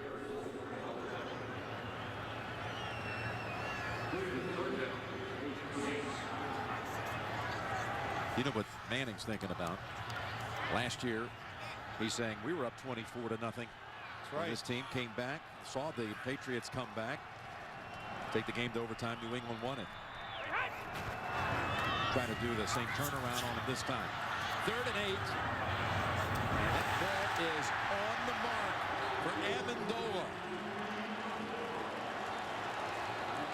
But you don't go into the game saying, oh, let's worry about Tom Brady getting out of the pocket. How about that move by Amendola to change his route? Brady jumps outside, makes a good throw on the run. Amendola's first catch goes for 21. Vereen slides off the line that was stacked up. And nifty little run, picks up about 4. Brandon Marshall on the tackle. Isn't it amazing, though, Jim? You know, we see Tom Brady in the games we've done here against the Jets here today. I saw it last week against Chicago. When he gets moving, has learned over the years to become a very good thrower on the run. 2nd and 5, and here's Vereen dropping it. Would have had the first. Yep, got to make the catch, not the perfect throw. Looking left and turns and just trying to catch it in stride, in speed, so he can turn and get those extra yards. On a day like today, even though these quarterbacks, I mean, they're acting like this is just another balmy day in South Florida throwing the football. Got to look them in. Watch 21! Linda! 3rd and 5. From the Denver 37. Here's the pressure. Ball floats into the air. And Von Miller unable to chase it down. He was hit by Malik Jackson, who also had applied pressure on the pass that was intercepted in this quarter. That's right. 97 on the center that time. Brian Stork, one-on-one. That's a tough block for center square. Quarterback behind you, and they're going to go for it instead of punting or going for the long field goal into the wind. Surprise you? Not at all. Lion! 4th and 5. And it got the first. Vereen holds on to it this time and beats Raheem Moore for a pickup of 12. Well, they send him out. They stack the receivers. Oh, it's just a little return route. Really well done by Vereen. That's why he's on this team. And they hurry to the line and hand it off to Vereen. No gain. I was going to say, Jim, that's why one of his role in the team is be that pass catcher out of the backfield. They stack the receivers so he can get time or space to run that route. And the Broncos have been all over the quick run game by the Patriots here today. How about the Patriots picking up a 3rd and 10 conversion, then a 4th and 5. Von Miller is out for this play. 2nd and 11. And this time it's LaFell who drops it. Well, you know, too, we've seen Bill Belichick, think about years ago when they played a night game down in Indianapolis against Peyton Manning. He respects it. He knows that they can score a lot of points. So you've got to keep trying to pressure them. And look at the Patriots' 5 drop passes. You're talking about the famous 4th down go to Kevin Falk, who was one of those that was being honored at halftime. The celebration of the 3 championship teams. 3rd and 11. Manning down the field. It goes, and no one there except Raheem Moore in the area. This will bring out Gostowski.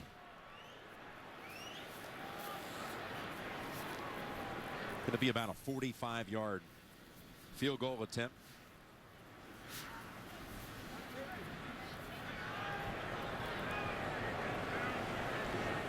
Well, the wind has right now died down about as much as I've seen it all day long. Flags on top of the goalpost, barely moving. Already 2 for 2 today from the left hash. Gostowski from 45, dead center. Still a 2-possession game, if you will. 30-14. Patriots put up another field goal.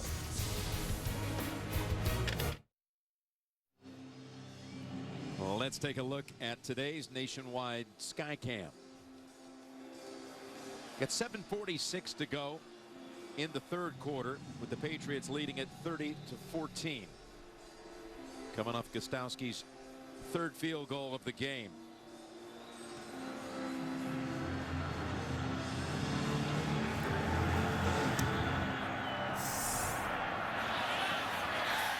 And that one bounced through the end zone for the touchback.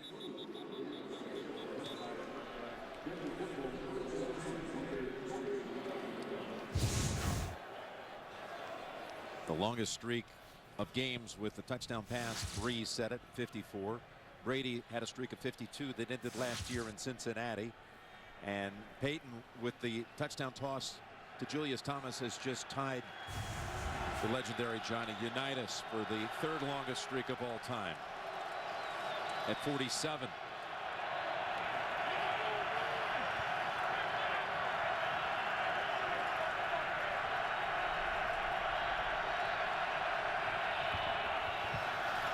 They fake it to Hillman. They look down the field to Welker, who drops it, and it's intercepted into the arms of Browner. Browner taken off inside the 20. And he's tackled near the 10, and Welker is still down on the field.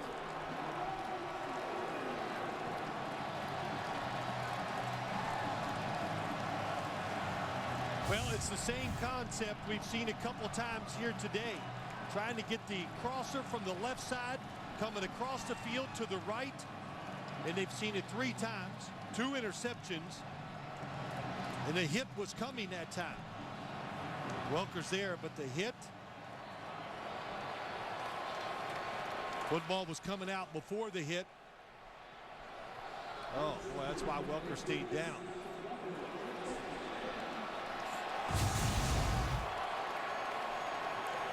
We're talking about in Welker, he's hitting the lower back, a player who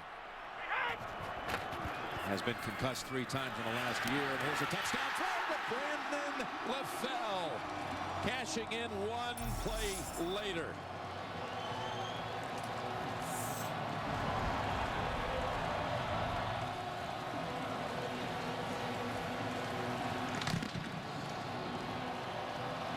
Well, what they do, they clear the 2 inside receivers out. They're going to clear out and watch Brandon LaFell come underneath. There's a big open hole in there, and he's big, he's strong, he's physical. Going against Bradley Roby, and no help inside for the rookie. You start to wonder, for a player like Welker, who's had as many head injury impact plays in the last year, if you don't start to think about when you're about to make a catch in traffic, the confidence just might not be there. In the lower back, not the head. But still, mind games. Browner's interception sets up one play later. Brandon LaBelle's 5th touchdown as a Patriot. That's 10 points in 19 seconds for New England. What do you think happened there, Phil, with Welker? Well, I was watching it, Jim. It's a couple times he ran it. I felt like Welker could feel that they were going to converge on him fast. He was trying to make that catch so he could protect himself, and just thinking, getting ahead of the process a little too quick. That's what makes him drop the football, because he sees what's coming behind him before he caught the football. Boy, not only does he drop it, he takes that huge hit. And you know, you kind of said it. He's taken so many big hits over the years. There comes a time you go, man, I got to get up there and protect my body more. Caldwell mishandles it, pays a price for it out at the 15. Got a flag down, though, back where the ball was kicked.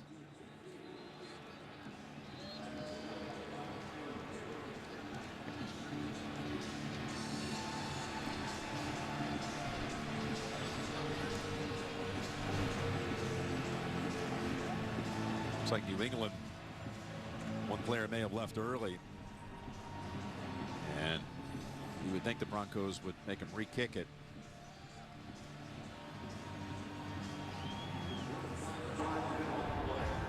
Offside, number 26 of the kicking team. Denver has elected a 5-yard penalty and will re-kick.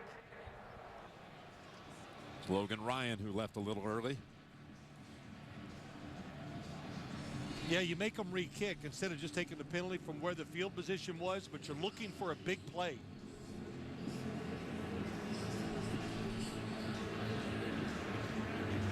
Denver doing the right thing, really scooting up on their return guys.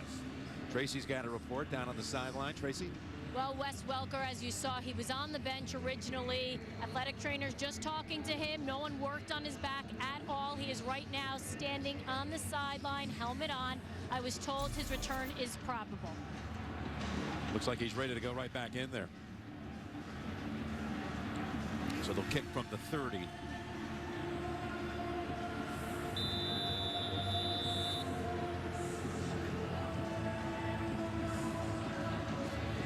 See, Emmanuel Sanders is now back deep. Caldwell has not been able to give him a whole lot of energy off of some of those returns. It's a short kick. Sanders across the 20, slicing around, and he's down at the 28. And Logan Ryan makes the tackle when it was penalized the first time. So Welker does not come back into the huddle. No, right away, but you look at this game, you see the score, 37-14. And if you just watch it, what does your eye tell you? As you look at the turnovers and the points off of it.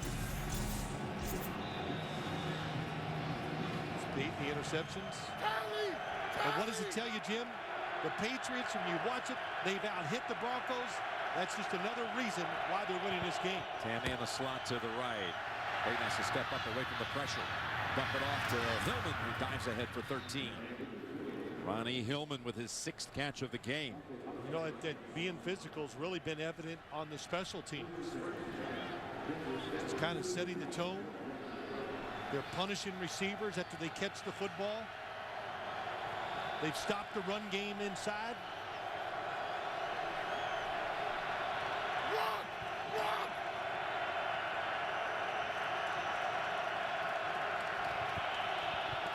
First down from the 41. There's a pass to Sanders, who was pushed out by McCourty at the 34 of New England. That's a 25-yard gain. Yeah, it's the same thing they're doing. They're occupying the underneath guys, and Sanders that time coming from the right all the way to the left to that open void. That's what they've been trying to the right side. Calls 2 interceptions. This time they did it from the drop back game. Sanders with his 5th 100-yard game of the season. That's most in the league.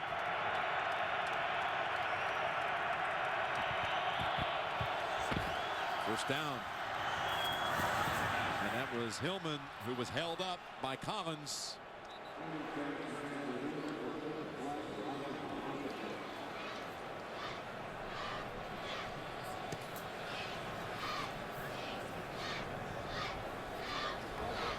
Hillman's the much bigger. Pass interference. Number 91, defense. First down, spot of the foul.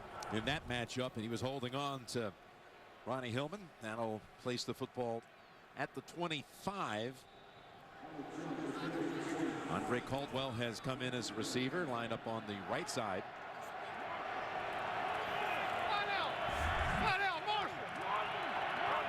Julius Thomas at the top. Browner is on him.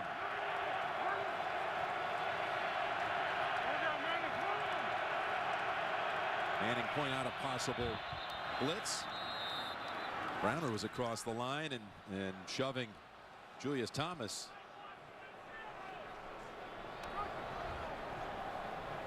Encroachment, number 39, defense. 5-yard penalty. Still first down. You said that's what he likes to do. Brandon Browner likes to get physical at the line, and he was ready to pounce. A little too early this time. Yeah, well, that's the key to his game. Be the most physical and get the first hit. If you do that, of course, it's a lot easier to cut the receivers down the field. His second penalty of the game. The other was a pass interference call that set up the game's first touchdown. 1st and 5, and Manning with the edges collapsing, steps up, fires, and it's knocked down by Chung, but we've got another flag on the field. Jacob Tamme was in the area for Denver. Holding, number 39, defense. The grab of the jersey, the 5-yard penalty, automatic first down. And that's the 3rd penalty on Browner.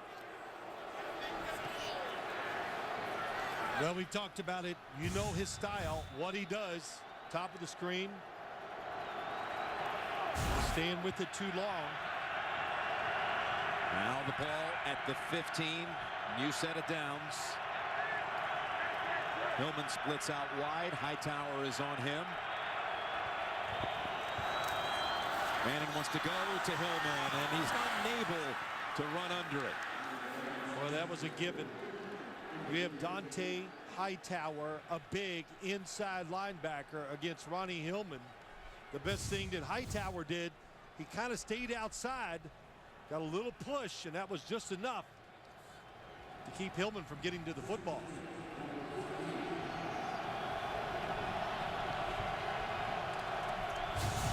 Second and 10 from the 15.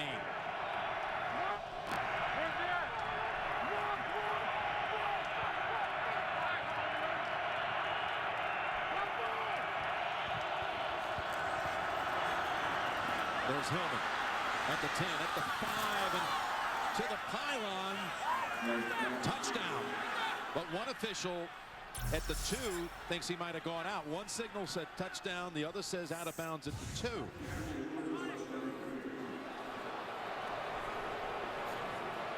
That looks like a touchdown. Ruling on the field is a touchdown. No D down, hits the pylon with the football. That's going to be a touchdown. And Greg Meyer was the official, the side judge, who got to make the call.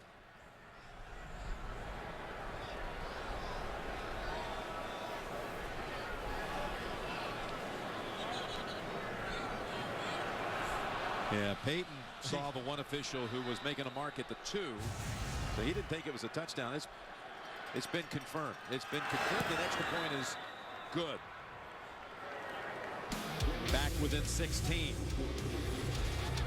Peyton's second touchdown pass of the quarter.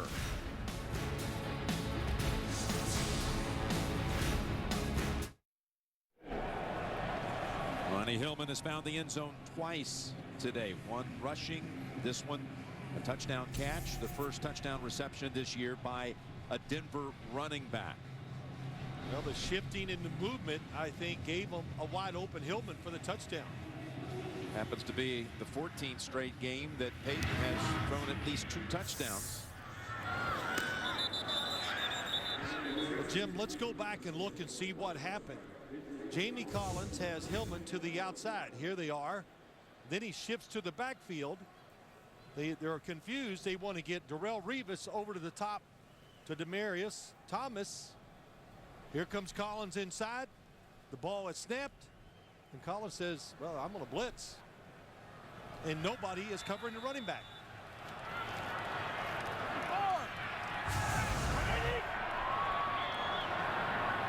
5:50 to go in the third quarter.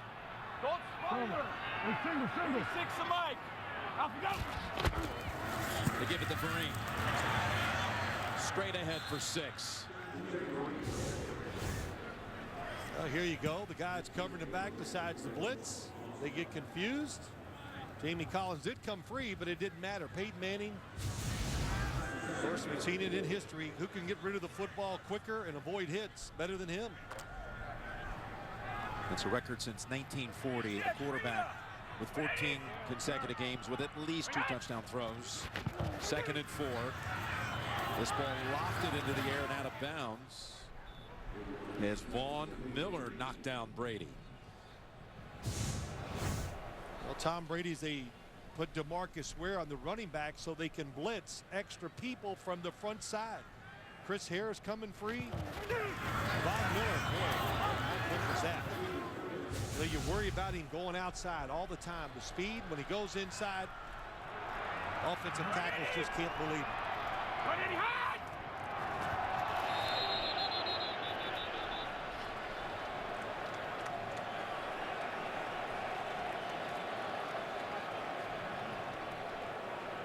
Well, it's 58 defense. It's a 5-yard penalty, and the yardage is enough for a first down.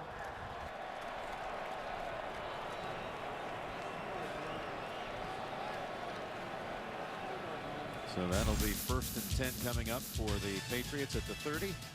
Saturday, the SEC on CBS brings you the best games for the best conference. Day-night doubleheader. A&M and Auburn. And then in the primetime slot, Alabama and LSU down in Death Valley. It all begins with Inside College Football and College Football Today. That's great. With nowhere to run.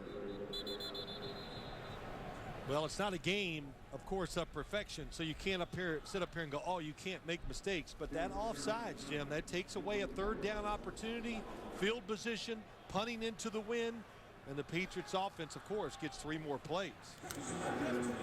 Jonas Gray has had a tough afternoon running the football. 6 carries, 7 yards. Here's Devlin, who got a catch at the top of the game. Caught it, dropped it, recovered it. Took a couple of big hits. Did he ever?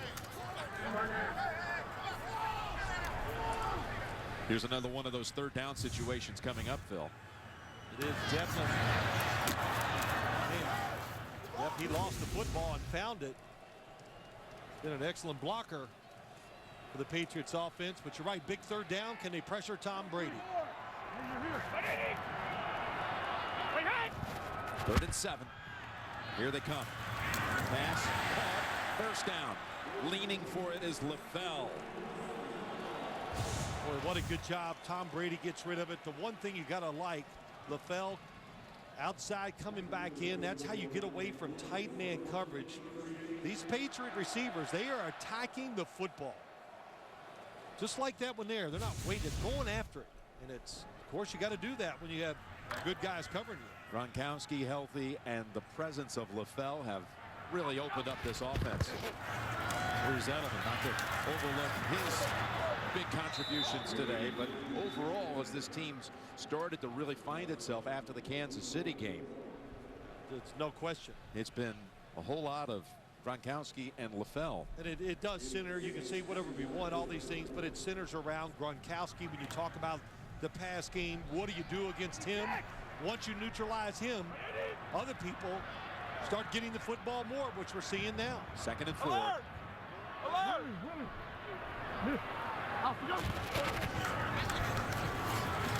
Play action fake. And that's Po'o Manawanui with a flag coming out.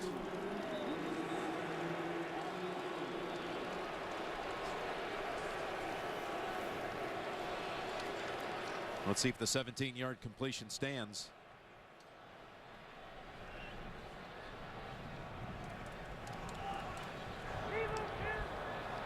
Illegal shift, offense. Number 11 and number 19 were both moving. Number 19 did not get set prior to the snaps. 5-yard penalty, still second down.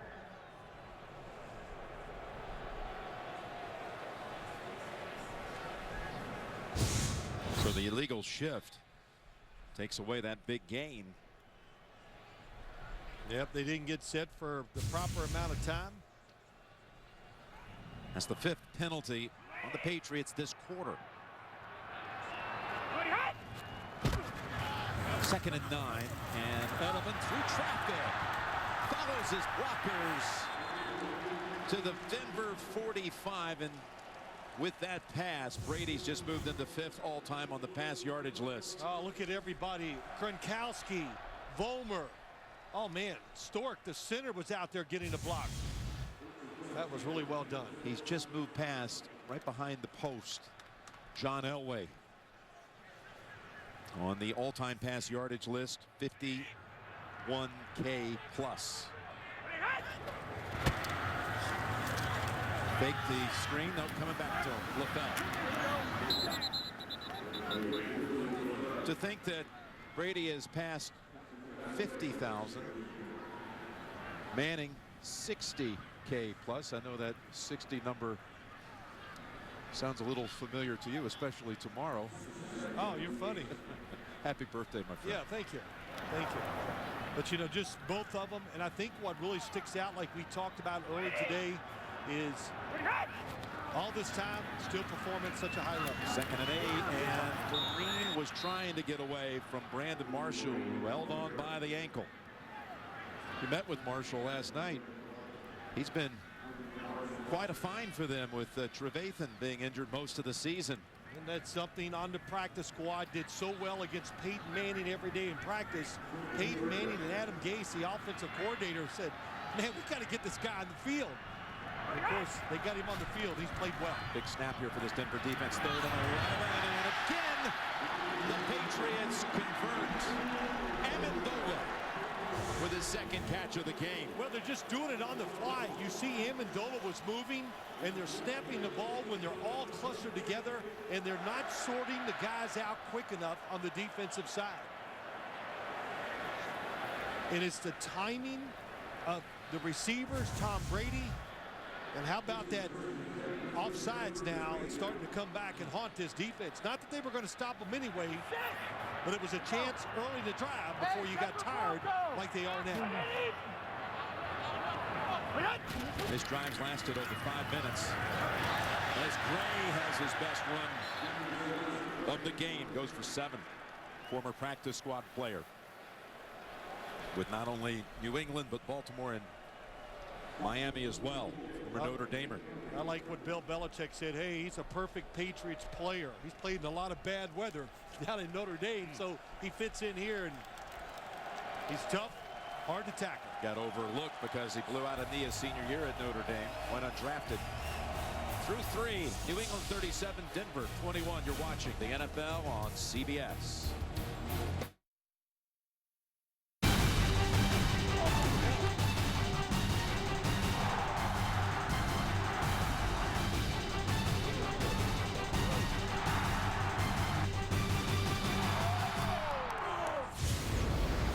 NFL on CBS, entering the 4th quarter. Jim Nance, Phil Simms, Tracy Wolfson. Lance Barrow producing, Mike Arnold directing. Patriots are driving. 12th play of this drive coming up, approaching now 6 minutes. Starting the 4th at the Denver 25. Alert! Alert! Alert! 10! Straight ahead and driving with it for a first down is Brady.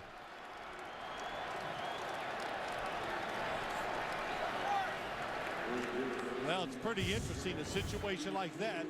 And he just looks at the defensive front. And he goes, well, shoot, I can get in there and get a first down. And you can see how late they were getting to him. Play action, pump fake, down the way. What a catch. Gronkowski gets up. Was he down? Brady says it's a touchdown. The officials say he's down at the 1. The legend grows. He's open immediately, but Tom Brady was under pressure and couldn't throw it. So he starts the football and throws it, and the legend grows. What a catch by Gronkowski. Such a weapon. The play action passes today, the faking, the offensive line, it's been awesome. This is going to be challenged by Coach Belichick.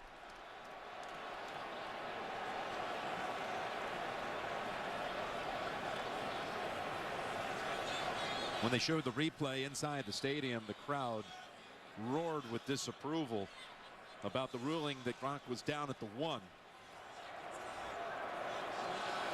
New England is challenging the ruling on the field that the receiver caught the ball and was down by contact. I thought I saw on the replay that Ward made a little contact. That's all that would be needed. They'll go under the hood to check it out.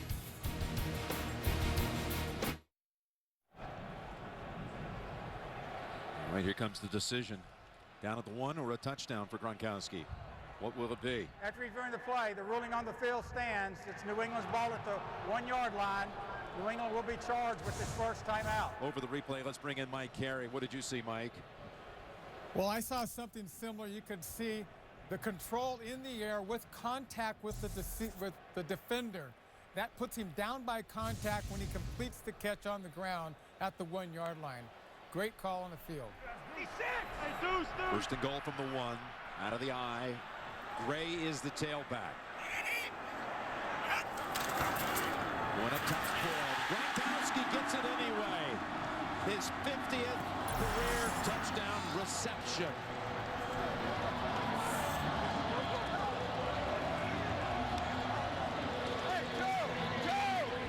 They're going to go for 2 to put this up 3 scores.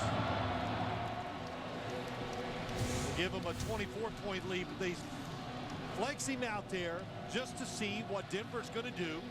And Denver sends a linebacker, and usually it's a fade to the outside, Jim. Try to let the big tight end out jump it, but no, not this time. Nice fake, goes inside, easy throw and catch. Gronkowski with his 50th touchdown catch in his 59th career game. Just amazing. And how about Brady today? Another 4-touchdown performance. His 1 pick bounced off the hands of his own player and into the arms of Roby of Denver. Here's the 2-point attempt. 56, Rita.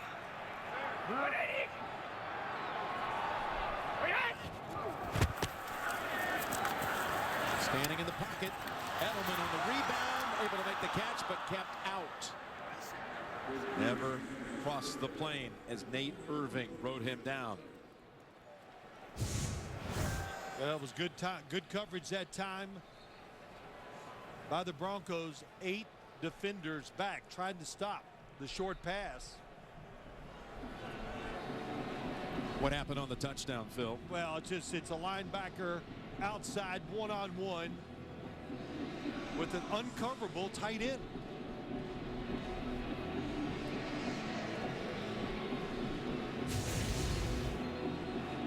I mentioned 59 games to get to 50 touchdown catches, which ties Randy Moss for the 2nd fastest How about that? in the history of the league.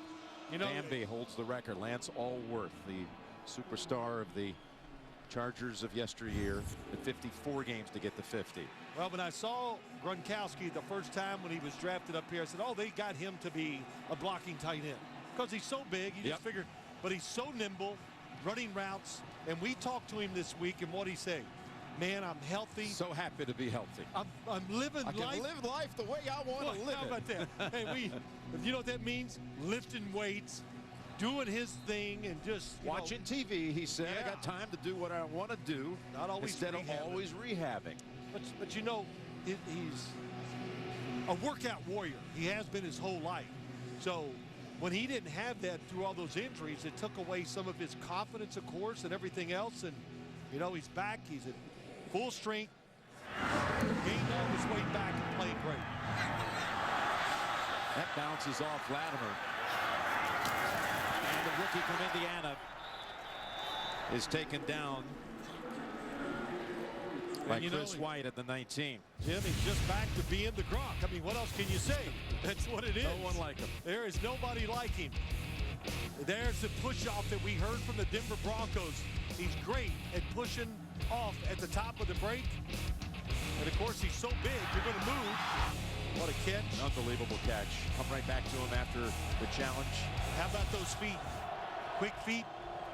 Shakes Von Miller, gets an easy touchdown.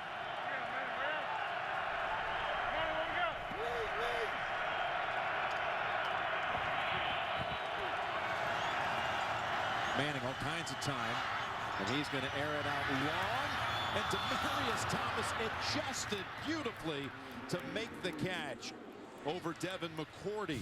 Yeah, I think Demaryius Thomas, he's running that in. He's going to go across the field. It's supposed to take it up, but he kind of stops, and maybe it's a good thing he did, because into the wind, I don't know if Peyton Manning was going to get it out there far enough, but good adjustment, good catch. 41 yards coming into the game. New England was the only team that had not given up a 40-yard pass play. That's the first one they've allowed all season. As Hillman on the short side is taken down by Revis. By the way, good games coming up, including tonight on NBC, the Ravens and the Steelers. We saw them on a Thursday night, week 2. They'll meet at Heinz Field. Tomorrow, ESPN, the Colts at the Giants. Quick, Mary! Juwan Thompson is the running back.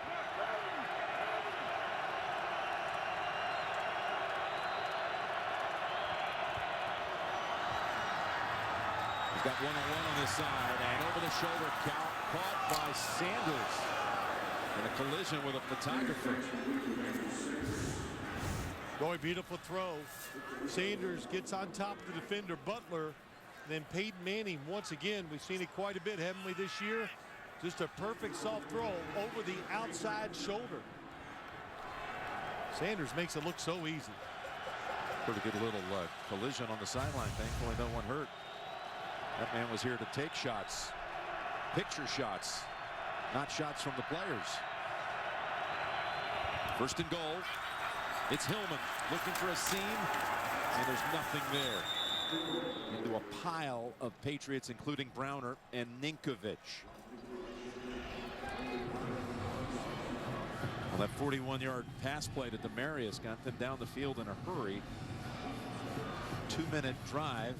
Thomas, by the way, Demaryius has not come back onto the field after the long pass play. Got a helmet on. If they don't score here, he'll be coming back out onto the field. Andre Caldwell instead.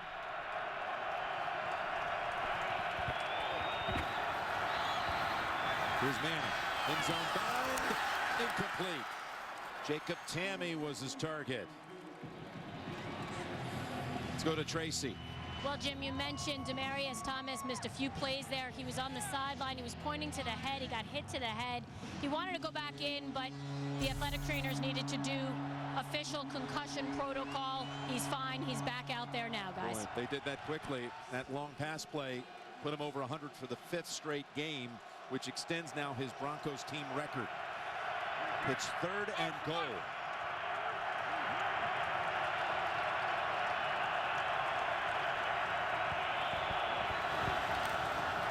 Coming after him, and the pass thrown in the direction of Sanders, who was already on the floor. Collins was the one chasing after Manning and nearly got to him. Welker has not come back into the game after he got hit in the 3rd quarter.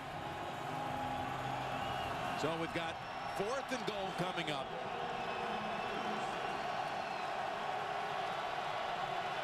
A must for the Broncos to have any chance. They have scored 60 straight trips into the red zone,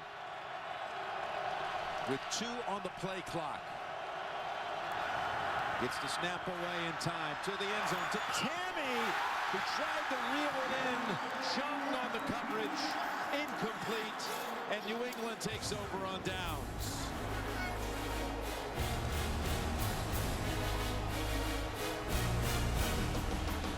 Watch Manning's reaction.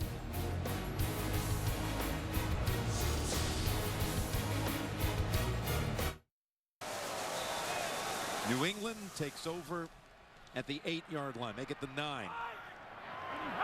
With 11 minutes to go. Up 43-21.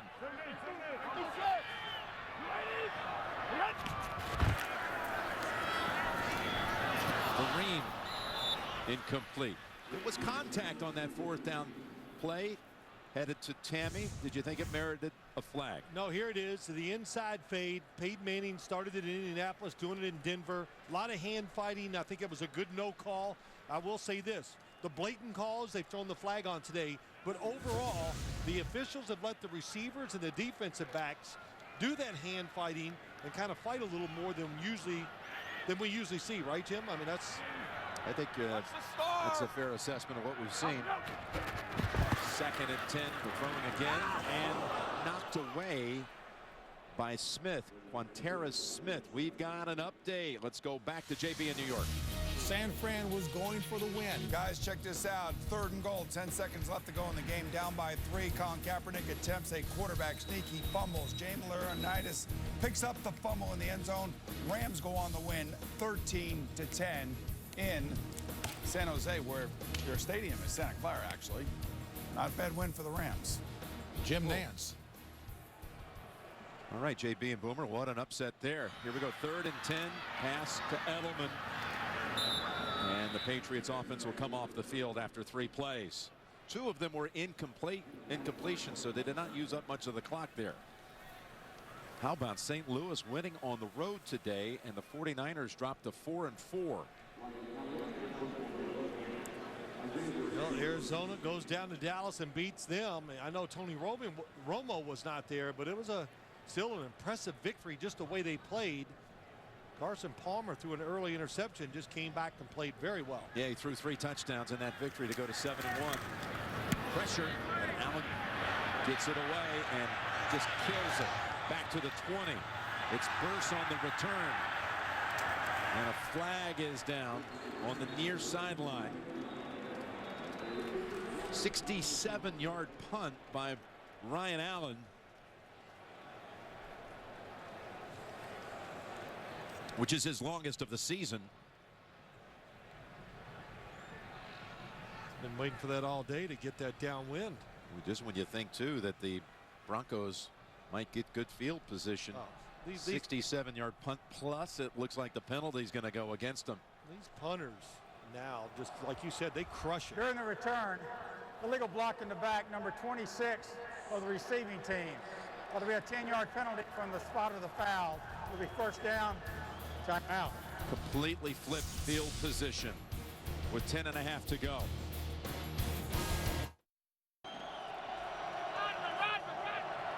And the Dolphins are on a roll.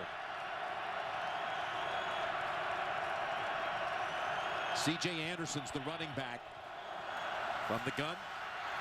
And he's going to dump it off to Anderson, who bounces off a hit. What an impressive run this is Anderson. Broke a number of tackles, including one by Brandon Browner. An attempted tackle, picks up 24. Yeah, he does a good job. You're right. He's bigger than Ronnie Hillman, so he can absorb some of these hits and break those tackles. Still time for this Denver offense to do it. They can get down the field fast. They need 3 possessions. Anderson, an undrafted free agent a year ago out of Cal Berkeley. And wanting to step up and throw, but no options are available, so he goes right side.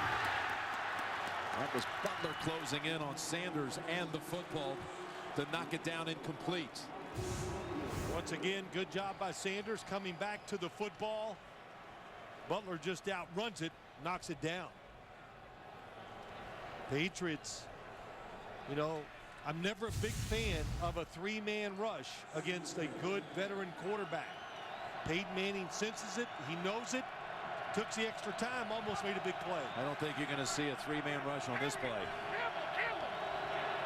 Who knows, though, what they're disguising, this New England defense. Rushing 4. Pass caught just off the ground by Sanders for 5. Well, once again, we see it. If it moves, hit it, right, Jim? And that's what they're doing. They're trying to win and they have been all day, the physical battle. Last year when they were up here on that night game, after the game was over, the Broncos were really upset because they thought their receivers didn't fight the defensive backs enough.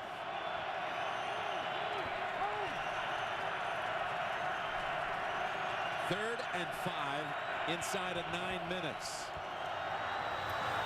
By the sideline, and it's going back to Sanders again, and Butler, who's seeing a lot of action, again was defending on that play.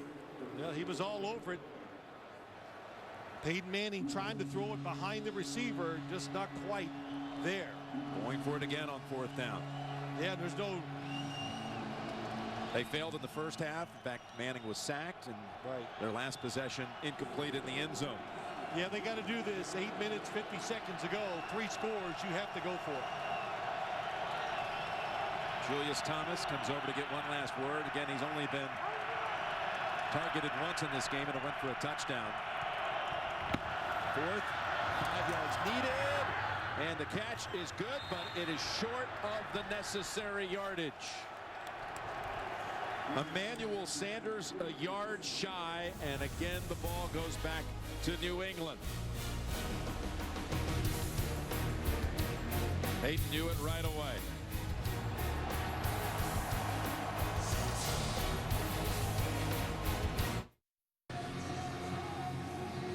For those of you expecting to see 60 minutes, you're watching the NFL on CBS. The Broncos and the Patriots with 8:43 to go. Jim Nantz, Phil Simms, Tracy Wolfson with the Patriots in front 43-21. 60 minutes will be seen in its entirety immediately following this game, except on the West Coast.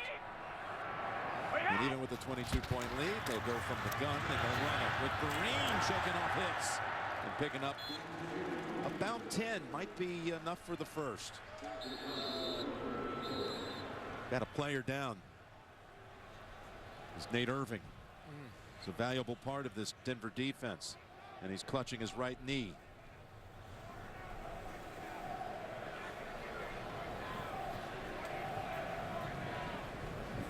You said it. Very good against the pass and the run. Energetic. Plays all out. Number 56. There he is. And Harris, his own teammate, ran right into that right knee. Left side of your screen.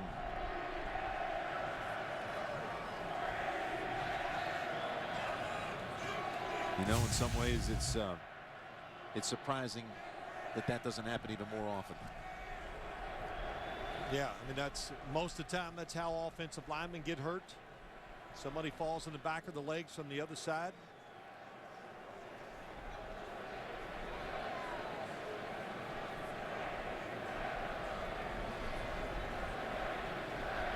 It's a Denver linebacking core that, again, has gone a good part of the way without Danny Trevathan, an inside linebacker. And now here's Nate Irving. It's going to be held to the sideline. John Fox is out there with him.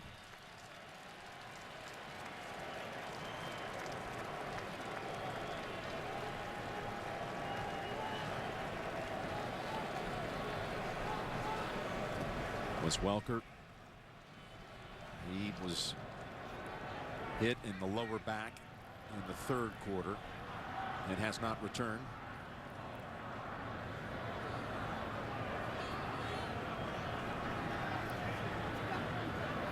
You see Demaryius Thomas today, 5 catches for 112, but really it's been Emmanuel Sanders. He's caught 10 for 151 to lead the way for Denver.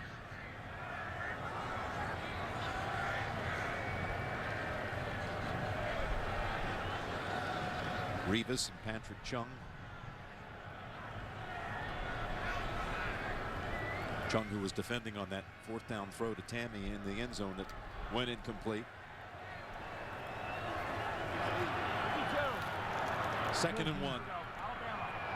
Vereen about a foot short of the first. Corey Nelson's come in for Irving as Vereen is stopped by Nelson, who just came in, and others.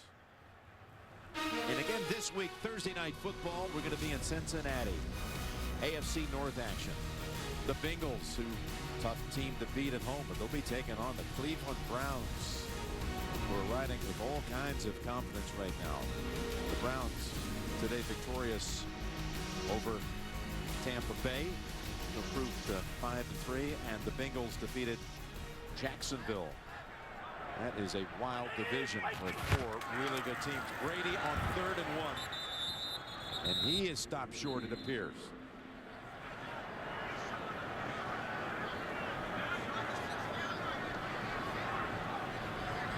Yep, tried to catch them by surprise. That time they were ready, and I said, what do you do? 4th and short. And I said, you got to punt it, you would think.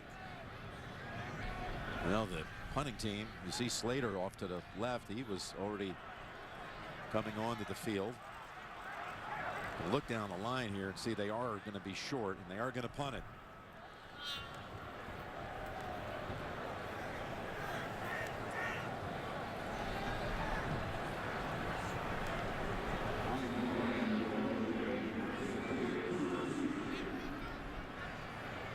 But they're going to come out for a measurement, and then they pushed him back to the sideline.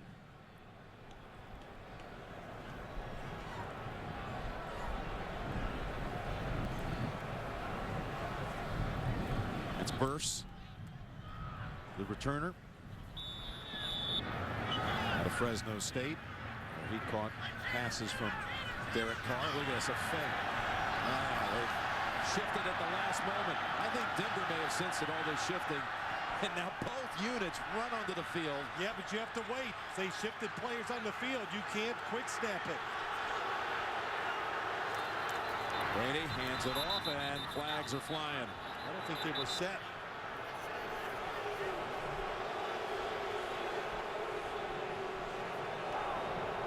Ball start for 76 offense. 5-yard penalty. Still 4 And after all that, we'll see Ryan Allen punt it anyway. Well, you know, he'd like to get that first down and not give the football back. But when you substitute players, now they run off. What a great moment. You got 44 players basically running on and off the field. But you have to give them a chance. The umpire stands there and waits. That's the rule.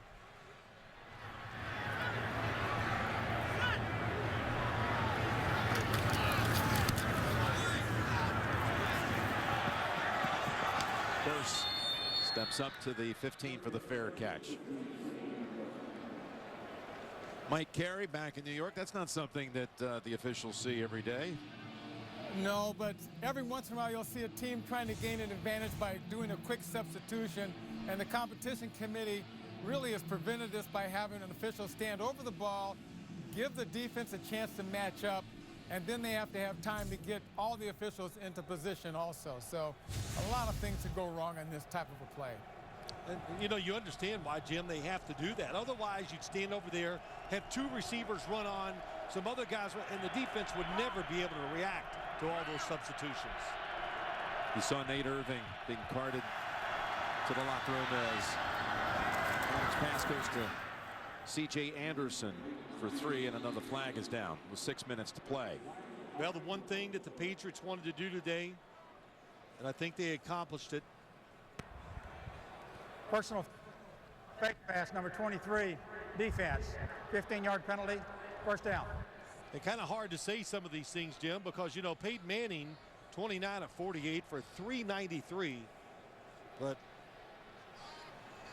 they've been physical with the receivers, and that's gotten the Patriots off the field. I mean, the Broncos off the field a couple times. On the other side, the Patriots, it was all about throwing the football. Did not really try to establish their run game against the Broncos defensive front. First down from the 35. And that will put Manning at 400 yards for the game. Against a New England defense that had not allowed a 300-yard passer the last 10 games.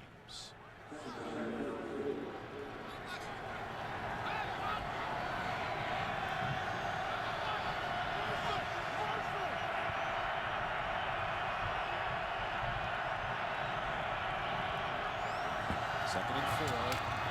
That's Thomas in tight coverage between two defenders. And Demaryius Thomas has his 7th catch for 127. That goes for 9. So Peyton, his 14th career 400-yard game. That's an NFL record.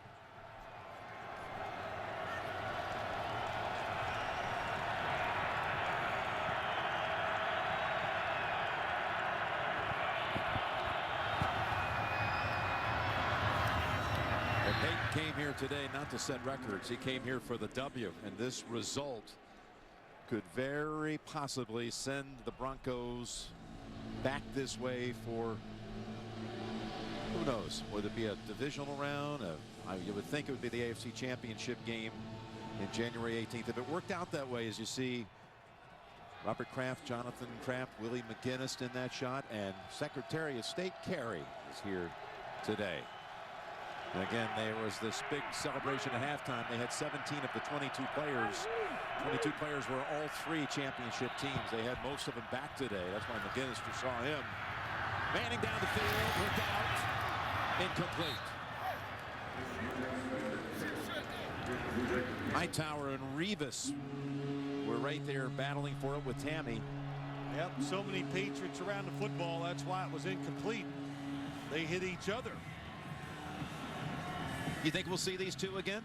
Well, I do think there's a good chance in the playoffs. So many things can happen, of course, between now and then. The Patriots are in a good position last year, lost a game late, and gave home field advantage to the Broncos, and it came back, of course, to haunt them because they had to go out there for the championship game. 4:44 to go, 3rd and 10. And here they come. Collins got knocked down on the blitz to the sideline, and it's caught. There were 2 Broncos over there, Sanders and Julius Thomas, who ends up making the grab for 15. They have thrown so many passes down the sidelines today and had success. Look at Brandon Browner. He's looking for it, but couldn't make the adjustment as fast as Julius Thomas did. It's only the 2nd pass thrown to Julius today. Well, that was a good ploy, putting Brandon Browner on Julius Thomas. That's worked pretty well here today. Looking for Tanner.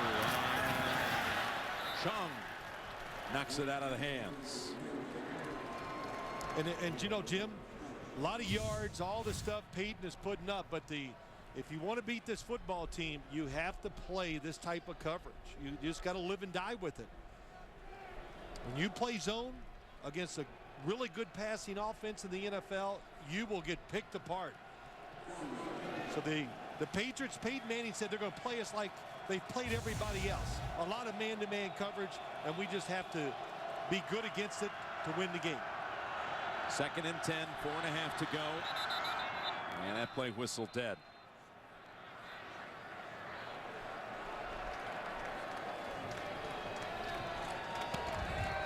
False start, number 10, offense.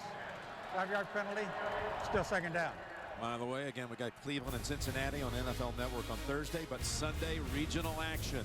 The Miami Dolphins, they're going to be rolling into Detroit and on a roll. Good game.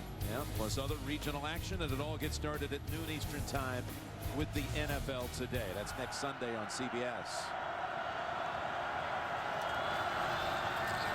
2nd and 15. It's Anderson. Thrown down immediately by Ninkovich. Only a gain of 4.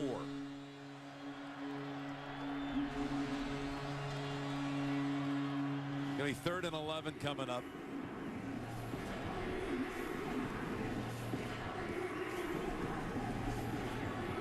What a job by those two today. Tom Brady, Josh McDaniels, offensive coordinator.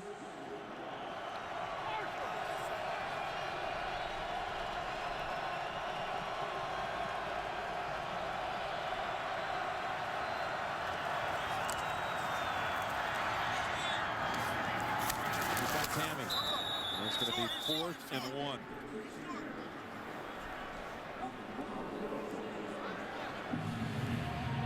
Not that it's going to make a big difference, but on that 2nd and goal they had, Jim, a while ago, Jacob Tamme ran a really nice route in the end zone. They didn't connect.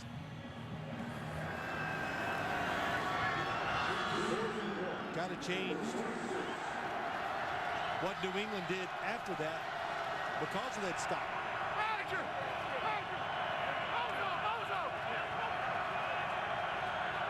4th and 1, approaching 3 minutes. And timeout called by the Patriots.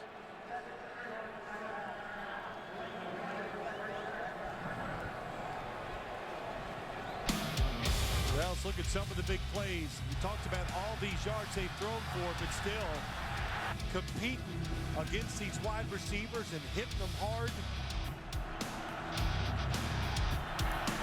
Big play there, nobody open. Patrick Chung knocking down these passes because, boy, there's a lot of contested footballs in the air, no doubt. You know, and I do believe, I think when I look at the Denver Broncos, they changed their football team to win the Super Bowl after how they played against Seattle. And New England changed their team to beat the Denver Broncos. 4th and 1. Fake to Anderson. Down the field for the big ball, and it's over the head of Sanders.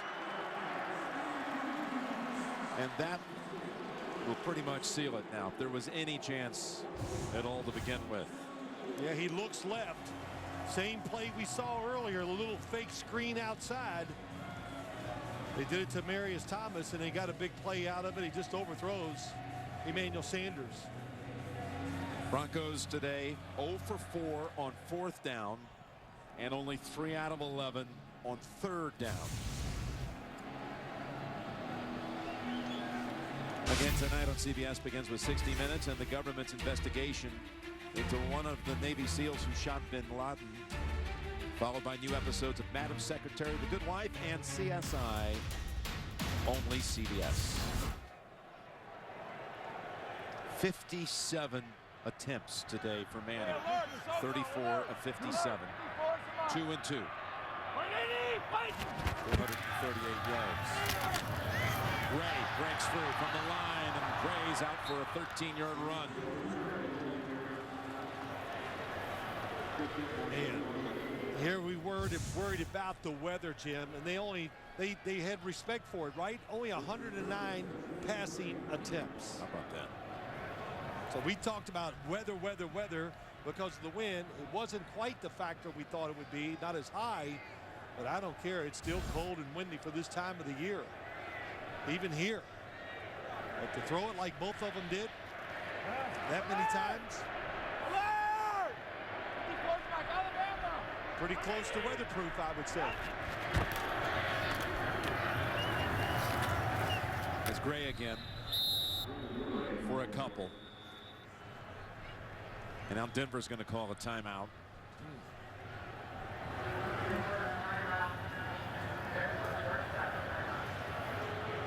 For the Patriots, after this game, they go into their bye week. Well, you talk about going into the bye on a high with 5 straight wins. After a 2-2 start, remember all the naysayers after 4 games? Sure. Oh, it's the end. Finally, it's you hear the people saying it's the dynasty. It's over, end, or whatever you want to call it up here, because they'll come out of the bye play at Indianapolis, hosted Detroit team. Look at all these winning records coming up. Listen, you know, we never know what's going to happen in the NFL, but that's a pretty tough 5-game stretch. Detroit, tough on defense. Miami, the speed, playing as well as they are. Indianapolis, of course, is always dangerous, especially at home. They're 2nd and 8. Gronkowski is near a first. In fact, they give it to him on the spot by a yard. In fact, you saw the winning records and good teams. These are the quarterbacks they're going to be facing. We're going to see the matchup on Thanksgiving Sunday at Lambeau Field. Brady and Rodgers. That'll be fun to watch. Gronkowski goes over 100 with that last catch. Gronkowski, who had that broken forearm in 2012 and the torn ACL, MCL last year. Gray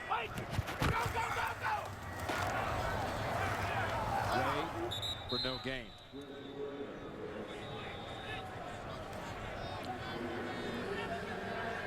Timeout called by the Broncos. This was the first game of a 3-game road stretch at Oakland, at St. Louis, home against Miami.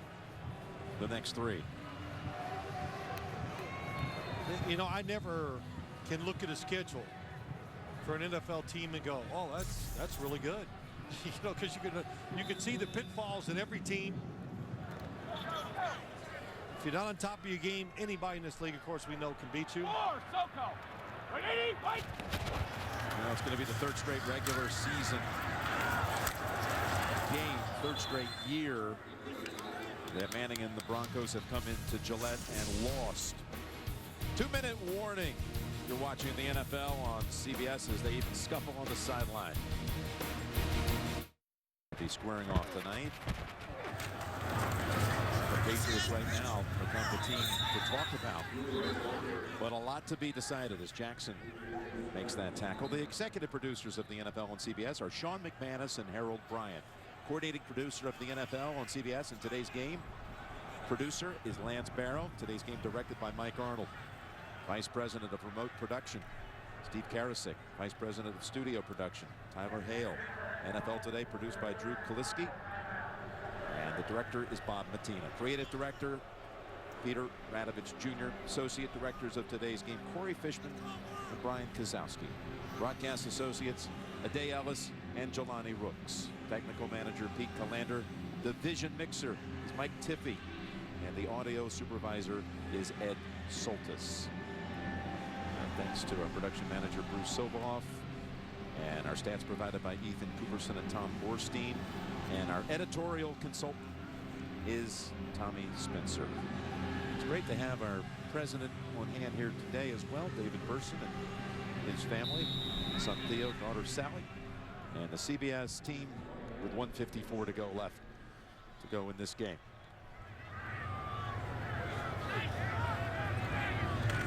Running it back to the Broncos.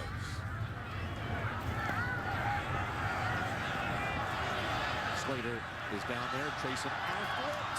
And I think it touched the in-line, the goal line, I should say. Touchback.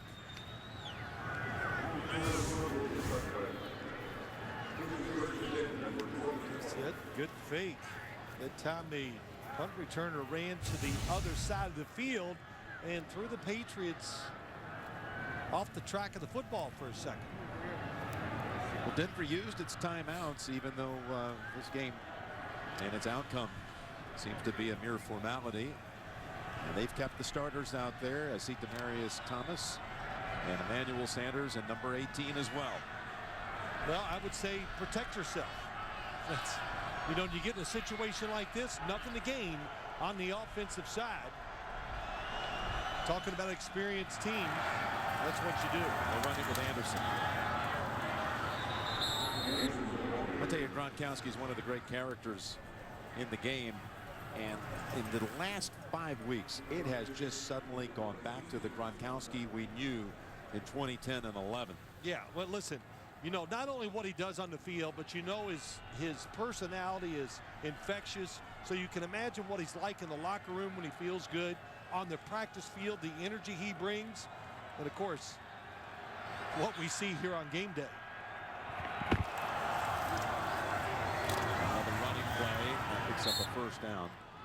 The only time I've ever seen Gronkowski kind of down in the dumps outside of the times he's been injured was one time in our production meeting. He looked at him and said, because he loves to pump iron and get all built up. And you mentioned to him he looked like he maybe lost a little bit of weight. You know, that's just not true. It just crushed him. You keep telling the story because it was you. I don't think so. Because I know better. I know guys like this, and you never say, hey, did you lose weight? Because what? He was in the tank for the rest of the meeting. He was so worked up about it. You know, honestly, it did. It put him in a. He got down because you said that.